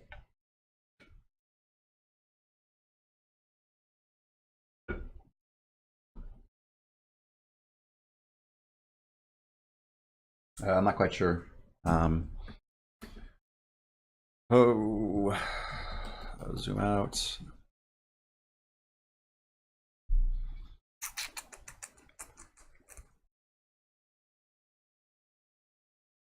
They're all sort of samey, but is that okay? Like, I mean, like I want to communicate that they're all bombs, and that should be okay. But like, I do want some variety. Like this, having a distinct silhouette is a good thing. Yeah, if you don't know what the bomb system, I'll play that real quick. Yeah, here we go. So you can grab bombs. This is the stock vanilla bomb. You can hold it back. It will begin to flash red. You can throw it. It will explode. Bombs can also be dropped from stuff already lit, and that's where a lot of the fun comes from. Bombs also have a percentage chance to be a dud, which means they won't explode. Let me see. Yeah, so that one let out a puff of smoke, letting you know it won't explode. But if it takes sufficient damage, it will still explode. And this fire wand is actually too powerful, and it actually caused everything to explode. There we go. Yeah, and that's how they basically work is you light them, you throw them. There's a chance that they explode. There's a chance they don't explode. Also, if you throw them against a wall hard enough, there's a chance they'll explode there too. We're trying to make bombs feel volatile. It's a pretty small chance, and you have to be throwing it pretty hard. Maybe I won't be able to repro it here. Typically, when you try to demo stuff, it never tends to repro how you want it to repro. Yeah. Bombs can get wet. If bombs fall into water, they will become wet. And that means they can never be relit. Bombs can, as you just saw there, bombs can set off other bombs, which is fun.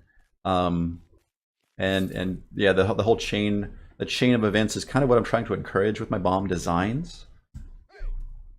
The force bomb again is not super great. It just pushes stuff around. Let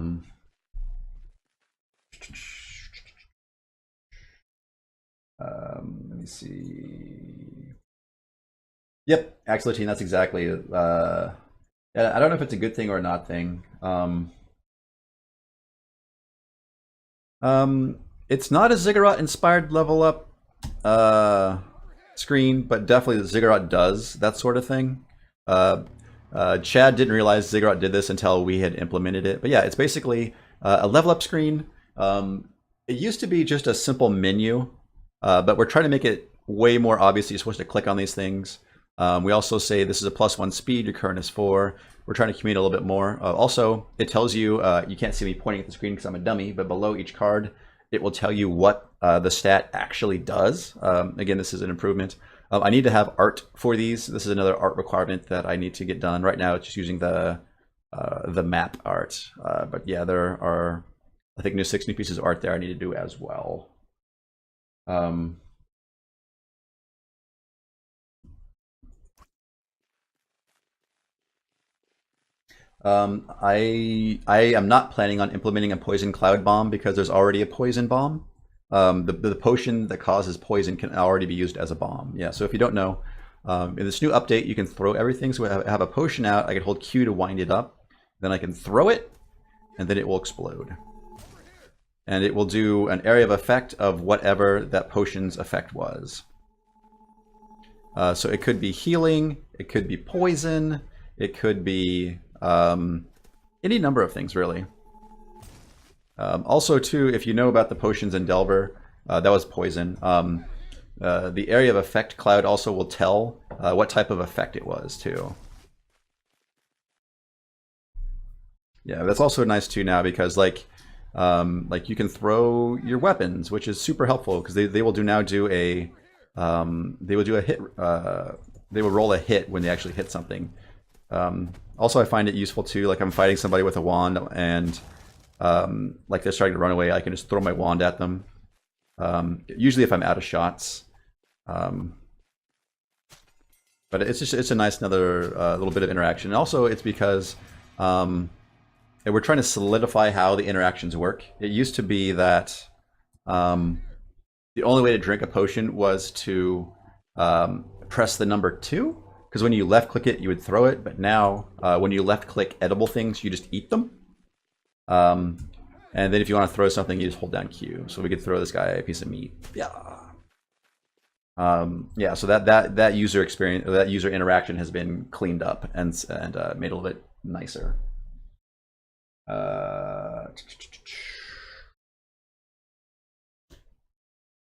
Art.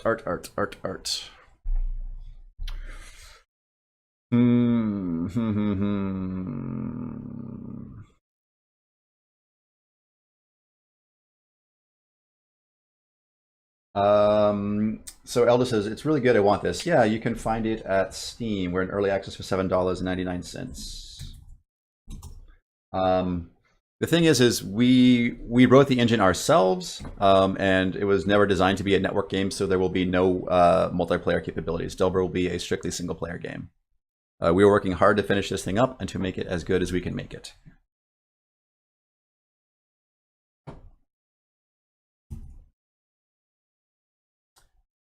Yes, you can totally throw weapons. That's a thing that you can do now.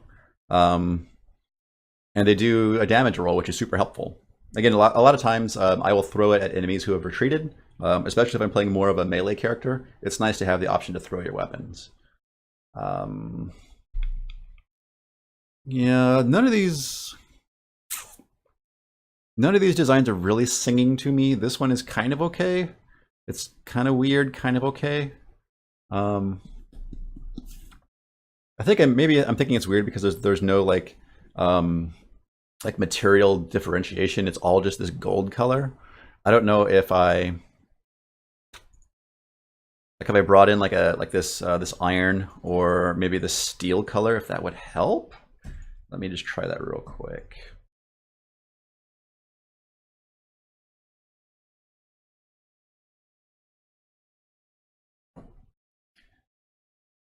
Okay, let me just zoom in and go to this layer. Let me grab my lasso tool and just super dirty, just grab this stuff. Not gonna fret too much about it. That looks reasonably good. I hit Control J to duplicate it, add it to a new layer. Use my wand tool, and I'm just going to make selections and kind of color pick from one to the other to convert the palette. In Photoshop, I don't know of a better way to do this. If there is a better way, please let me know, because doing this by hand every single time is a pain. Am I off by one on my colors?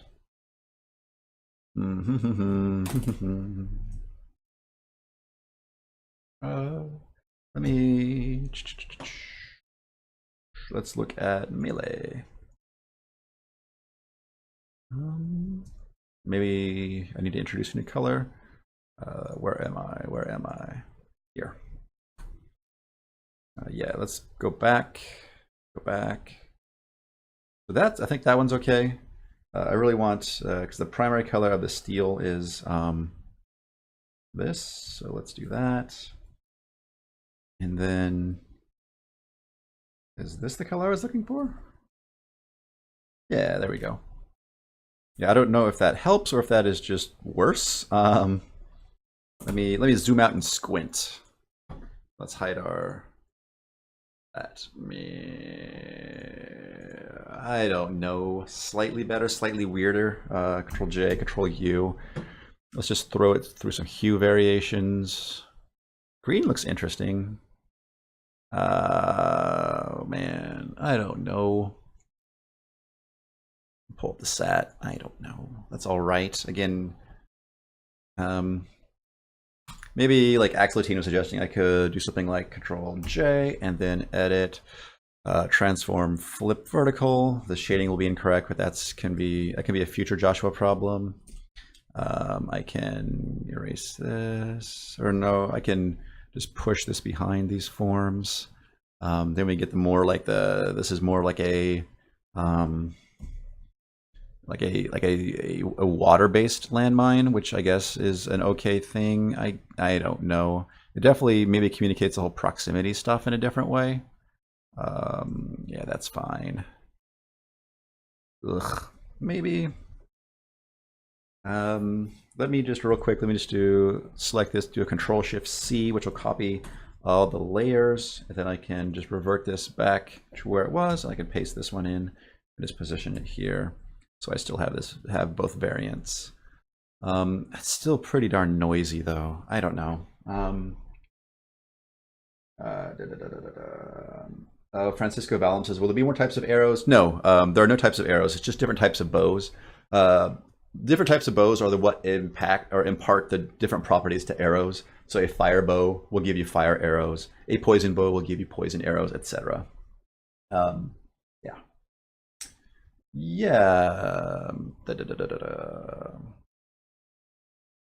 Okay, so folks are saying maybe something darker. Let's try this. Control Shift C, Control V. Let's move this over here. Let's slide that down. We do have the darker iron palette, right? Control C. Let's go over here. Nope. There. Okay. And zoom in here.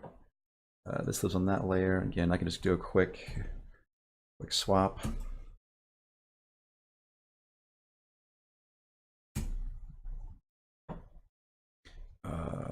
This goes to that. That goes to that. Maybe. I don't know.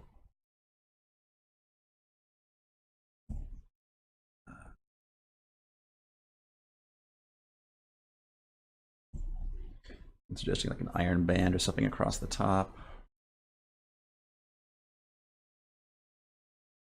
That may work. Could make this iron here.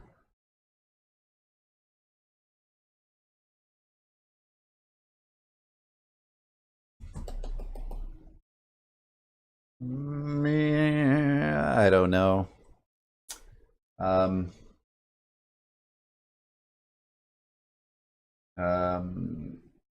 Yes, arrows are basically a resource for folks wishing to play the a ranged style of character.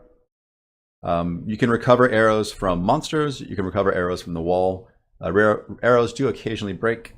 It's been an interesting balancing act, trying to make sure there are enough arrows. Again, sometimes the RNG is really unkind to folks, and they just never find arrows. There are ways that we could possibly combat this, but again, I'm trying to avoid doing engine changes at this point in time, and I'm just trying to focus on finishing the darn game.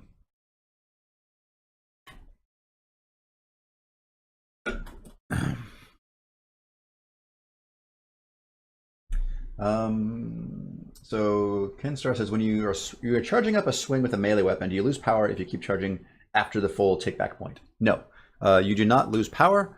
The only drawback really is that you walk slower with your weapon held back. So that's just something to keep in mind.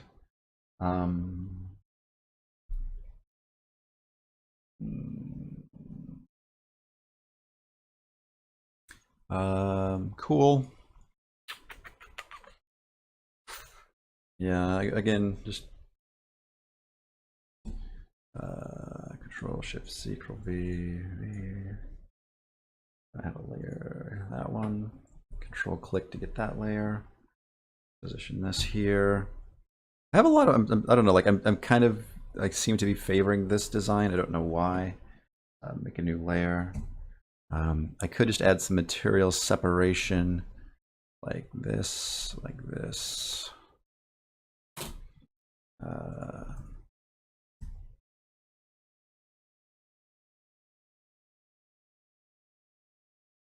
Like having some like some sort of like iron bands around where they connect. Again, that adds just a little bit of separation. I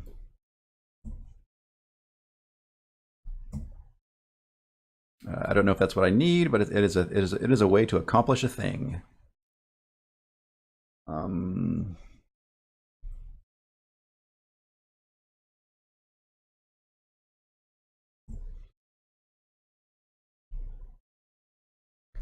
Like that. Maybe have the darker stuff down here. Maybe have a darker band. I don't know. I don't know what I'm doing.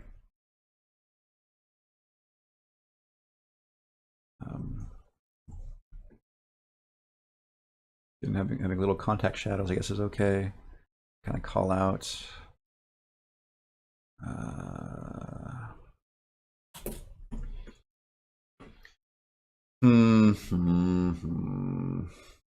Yeah, so we have 10 minutes left on the stream. I think I'm just going to play a little bit, talk about stuff, field questions. Again, we've been going through some ideas. And this is kind of where I've been stuck at most of the week. So thank you for just kind of helping me. I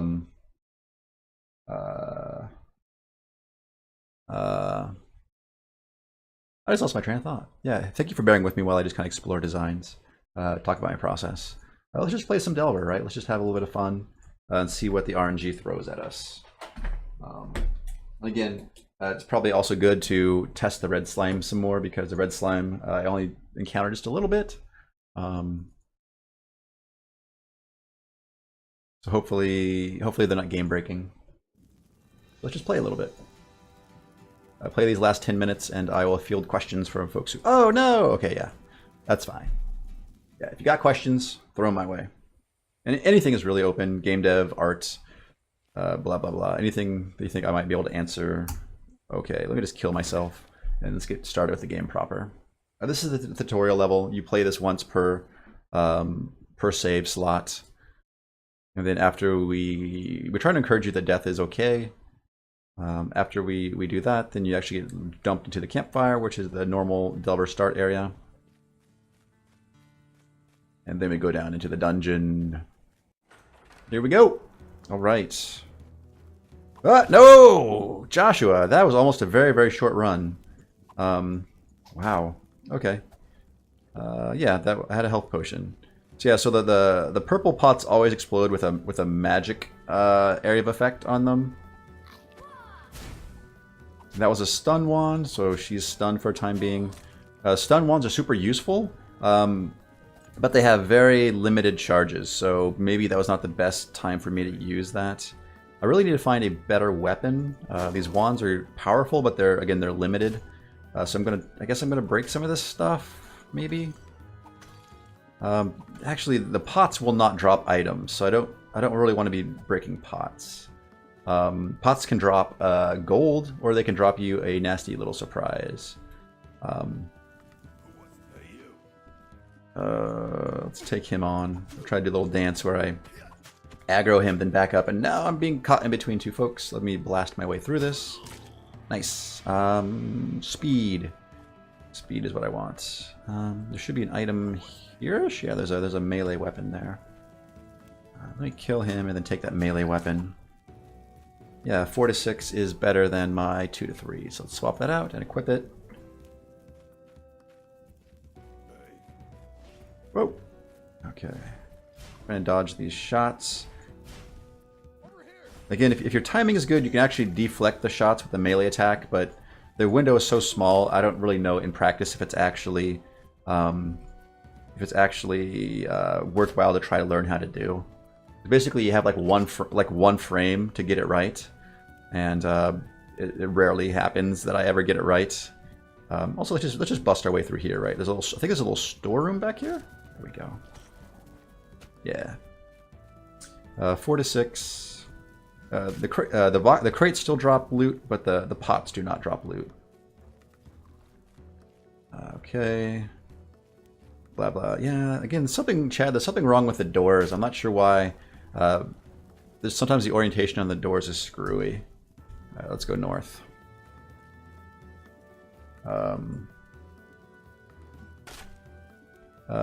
mean, stun can be overpowered, but again, we try to dole it out very, I guess, very judiciously. We try not to give it out very often, and when we do, it's only a couple of uses.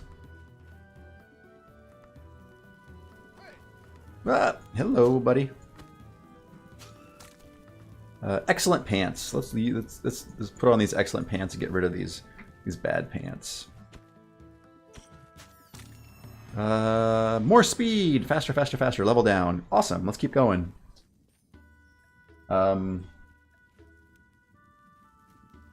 when you hit enemies with the ice wand, the particles that explode from them are dark blue. Is that intentional? Yeah. Pretty sure it's intentional.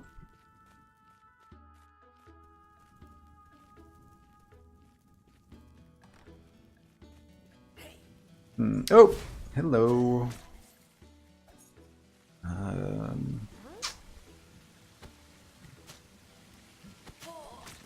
Ooh, and a bow. Excellent short bow. Do I have arrows? No. Let me go ahead and just put this up in my belt anyways. Because I think I will run into arrows eventually, hopefully. Maybe. Ouch. There we are. Let me snag this apple. Can I reach it? Yeah, there we go. Let me eat it too. There we go. Get some healing buffs going.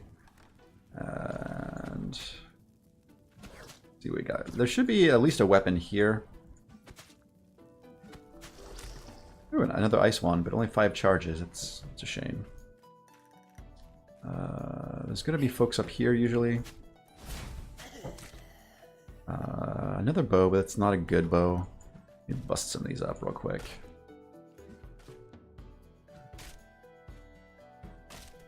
Cheese. And let me go up here. Nothing. Let me kind of doom jump over here. Ooh wee! Ooh wee! A two-handed nimble steel hammer. Let's do it. Yeah. It's magical. Okay. Smack. Let's 6 to 10. This one is 5 to 7. So yeah, let's just swap this out. And this is a weird artifact, chat. I'm not sure what that's all about. I know, like, for example, like when you throw stuff, there's a bit of a a turn to them. Like they'll spin as you throw stuff. But it seems like if you swap stuff, places with stuff, it will just endlessly spin, which we probably should take a look at. Probably. Okay, let me cut through over here. It should be a storeroom. There we are. Actually, let me break a bunch of this stuff all at once. Oh, there's my red slime and arrows. Okay. Nice. So the arrow bomb, I can actually recover. Oh crap. Oh boy. Oh boy. Oh boy. There's a shield. Oh man. What am I gonna do? Okay, come on, red slime. Up. Okay. You gave up the ghost finally. Okay. Now I have some arrows. Which is good. And an excellent ringmail greaves. Yeah, that's way better than my pants. Let's do that. Okay. Another. Ooh, arrows just hanging out everywhere. All right, let's go. Let's go Robin Hood now.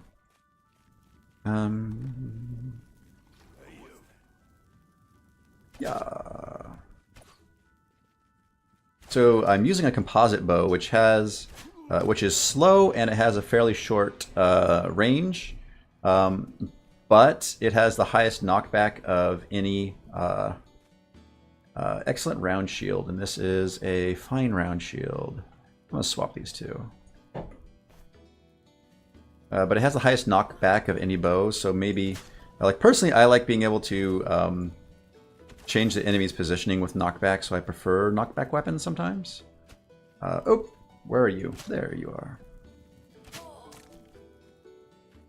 Okay. Working our way towards the next level down. Typically, we try to also like paths with torches. So I've tried to make it so you can see like from one torch to another, get through an area.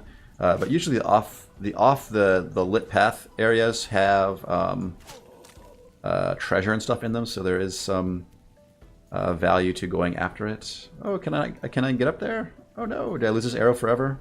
Boo! And here, yeah, ooh, a poison bow of the worm. So do I want a poison bow? I think I want a poison bow. It doesn't do a lot of damage, but it poisons stuff? Maybe I do want just the regular bow. Yeah. It's a shame it does so little damage, but that's alright. Back to my hammer of smacking. And let's go to the next area. Ooh, I need to touch up this area because the crystals are no longer... They're no longer models and they're no longer blue. I like the detail that Chad's been putting in here though. This is some good stuff. I need to fix that real quick. Yeah, so the cave area is a little bit different than it used to be. It's a little bit more spider themed. Like these are breakables now you can step on. Spider eggs drop like these web splats that actually put effects on you. So these are slow effects which slow you down, so you don't necessarily want to step on them. These are the breakables for the area. Instead of crates, we get spider eggs, which you may want to break to find stuff with, but there's going to be definitely a drawback to breaking them, which I like. I think it's a nice change of pace from the dungeon, so it makes it feel like a different area entirely. And these are just using things that we have in the engine already, which is cool. Actually, I take that back. I added a new area called a status effect area, which basically takes the existing status effect modifiers that we have and it allows it to be applied via an area. I guess this is where I should start blasting stuff with my wand, right? More speed! Faster, faster, faster! Like Sonic, gotta go fast. Okay, let's smack that fella. Let's get this one.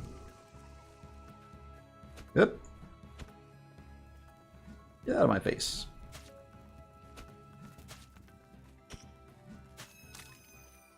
There we go. Oops. I'll just run over him. I don't care.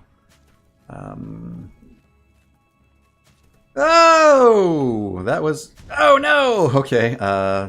Stop and think, Joshua. Okay. So don't want to drop down there, because that's bad. There should be a switch somewhere? Oh, this is the other side of that, so I can... let me just kind of sneak around this. Good. Okay. There we go. Nice.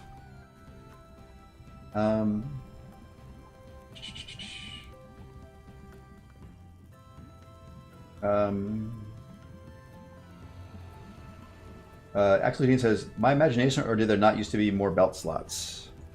Hi, just so I can answer questions. Do I have food? Yes.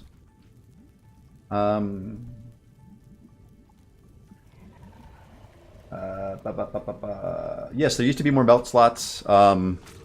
Chad added upgrade system so you can add more belt and backpack slots over time. You can add some that are per run and some that are forever.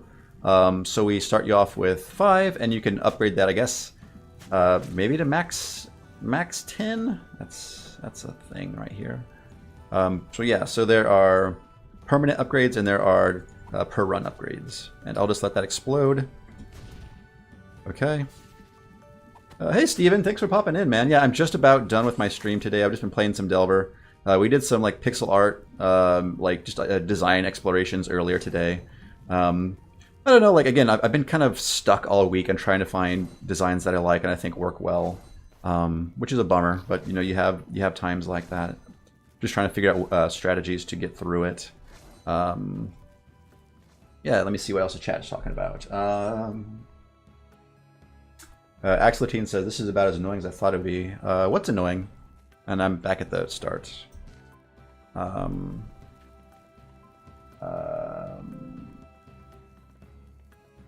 Cool. Yeah, thank you for the rock textures for the cave are new. Thank you. I appreciate that. I kept the old ones. The old ones are still used in the ruins. I think it's nice just to have a small variation there. I also added some just some different like the brightness, like kind of echoing like the colors of the crystals a little bit, just to have some more variety. Just to make it look a little bit different. There's also some big variants and small variants. Oh, the red slime, I mean, it's not as... I don't think it was that bad. I think it was a nice little change of pace. Because right now, all the enemies is you just, attack and repeat until they're dead. Whereas the red slime, hopefully, you may think twice about engaging it. I don't think it was super bad. Oh, thank you. Yeah, so the bow was something that I was very passionate about, and I personally did a lot of the coding behind that to make that happen. I did capture that in my dev streams if you want to watch that. But yeah, no, the bow, like you can shoot stuff and it'll stick into walls. If the arrow is slight enough, it should ricochet, but the arrow has to be kind of. Let me see if I can find a good angle. But yeah, the arrow, if it's a grazing angle, will ricochet. Yeah, there we go. What else? You should be able to, in theory, you should be able to knock it out of the wall with other items. I'm not sure if that's changed or not. Maybe I need to go back and fix that, but you should be able to free it, or an explosion should knock it free. Or just knocks it higher up into the wall. Yeah, and like the arrow, the arrow just broke because yeah, there is a chance for arrows to break. The longer you hold it down, the farther it shoots. Yeah, I was pretty happy with how the archery came out. Neil Slichter, can I break the crystals to test the coil? No, crystals are not breakable. So the reason they're not breakable is crystals emit light, and those lights that they emit are ambient, which means they get baked into the level geo. So if you broke them and they disappeared, they would still light up the area, which I think would look weird. I mean, I could have like a broken variant, but just make it so you can't break them. I think is fine. Neil Slicker says every area has an enemy I'm afraid of. I guess that's probably a good thing. Hopefully that means that our enemy designs are varied enough that that can actually happen. So I take that as a good thing. Yikes! Spiders so fast. Get away, spider. Yeah, I'm thinking about maybe having these. I was playing around with the idea of taking the zombies out of the dungeon and putting the zombies down here, and they always spawn from these big ones. But I don't know. That would be a pretty big change. But I think it might be interesting. I don't know. Then try to do a little bit of storytelling too, like all the miners that came down here to get the crystals were eventually like captured by the spiders and poisoned or something.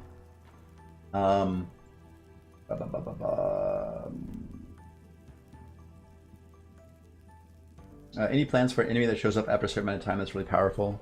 Not particularly. Again, like all my changes right now are about me finishing up the surprise system. So that means 2 bombs and 2 enemies. And once that's done, I think I'm pretty much done with adding new stuff to Delver.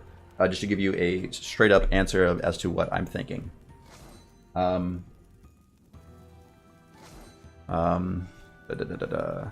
Again, like just reshuffling the zombies around is a very minimal change. That's just trying to think of like pacing stuff versus like actual new implementation.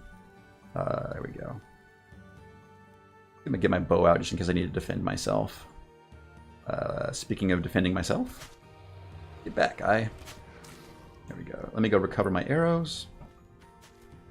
Except for I'm going to be stepping on spiders. Ooh, excellent ringmail Greaves of the Turtle. -5 speed is a lot of negatives to my speed, so let's not do that. Let's not step on spider eggs. Let's go this way. Okay, just trying to... Since I have my speed build going, I can just kind of fly through these areas. Crap! What got me? What got me? Oh, there's a poor bat that's clipped into the floor. I don't know how you got down there, buddy. That's too bad. I got a baby spider to deal with, which are surprisingly nasty for as little as they are. There we go. Okay, I think when I hit the next level down, we'll call it a stream. So questions until then. Cool. Just run. Hopefully I haven't found it already. Okay, it doesn't look like I have. Thanks.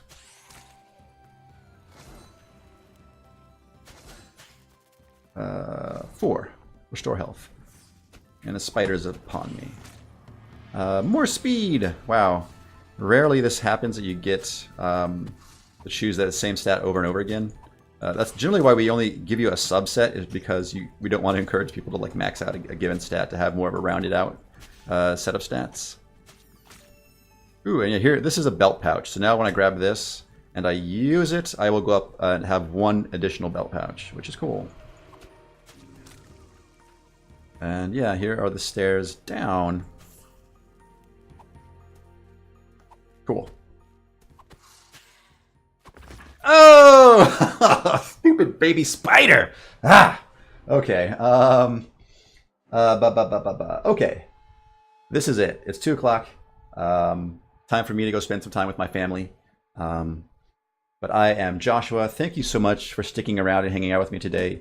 Even though it's kind of a frustrating part of the development, I'm trying to find cool designs to make a cool game for you folks to play. The game is Delver. You can find it at delvergame.com. I am Joshua. You can find me here on Twitch and at Twitter at Joshua Skelly. If you want to know what I'm up to and all the weird stuff I'm doing, that's the best place to find out.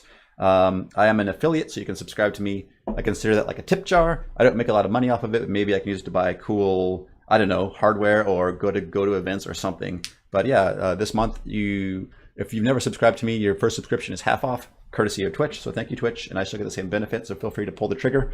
My subscribers are awesome, kind folks. I have 12 of them in no particular order. They are, let me see, Fifth Elephant, Nix Rod, Mrs. Beefy 1111, New Obj, Neil Slichter, No Field, S.G. Bazzi, A Literal Train, Smith, Dr. Kegel, Glass Casket TV, and Codrake. These fine, kind people encourage me, and I look forward to doing every stream. What else? I'll be back tomorrow for my week daily stream called BS Chess. where I'm making a multiplayer Twitch chess variant, talking about software design practices using the MVC architecture. So if you're interested in programming, maybe that's a stream for you. It's not very art heavy. I've been trying to keep it programming heavy because my Delver streams tend to be more art focused. What else? Yeah, I think that's about it for me today. Let me just check my little cheat sheet, make sure I haven't missed anything. Oh, I do have a community Discord. Discord.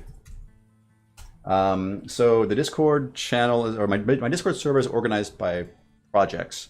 So every project of mine has a channel, so you can talk about specific things like Delver or Lunch Break Roguelike or BS Chess or some other weirder projects. Those are channels for you. There's also community channels. So I have a lot of my viewers tend to be devs, and they are working on really rad things, and they share them there, and we help each other out with math and design. So it's kind of a cool little game dev community. People are very friendly there and very helpful. All right, I think yeah. So if you came here because Drunk Devs Gavin sent you, thank you so much. Gavin is I've worked with Gavin before. We've made a game together. It was a blast. I would work with him again. Maybe when Delver is over and I have a little bit more time in between projects, I might reach out to him because he's a cool guy. My GitHub is http://github.com/Joshua Skelly. That's the fastest way to get there. I think also in my on my Discord server, every channel has a pinned topic that has the GitHub behind it. There's no GitHub for Delver. Delver is not open source. Delver is a product, and we're keeping it closed source for the time being. Yeah. What else? Yeah, cool. So everybody, have a great rest of your weekend. I'll be back tomorrow for BS Chess, and I'll be back next Sunday for more Delver. Thank you, everybody. You make my Sundays awesome.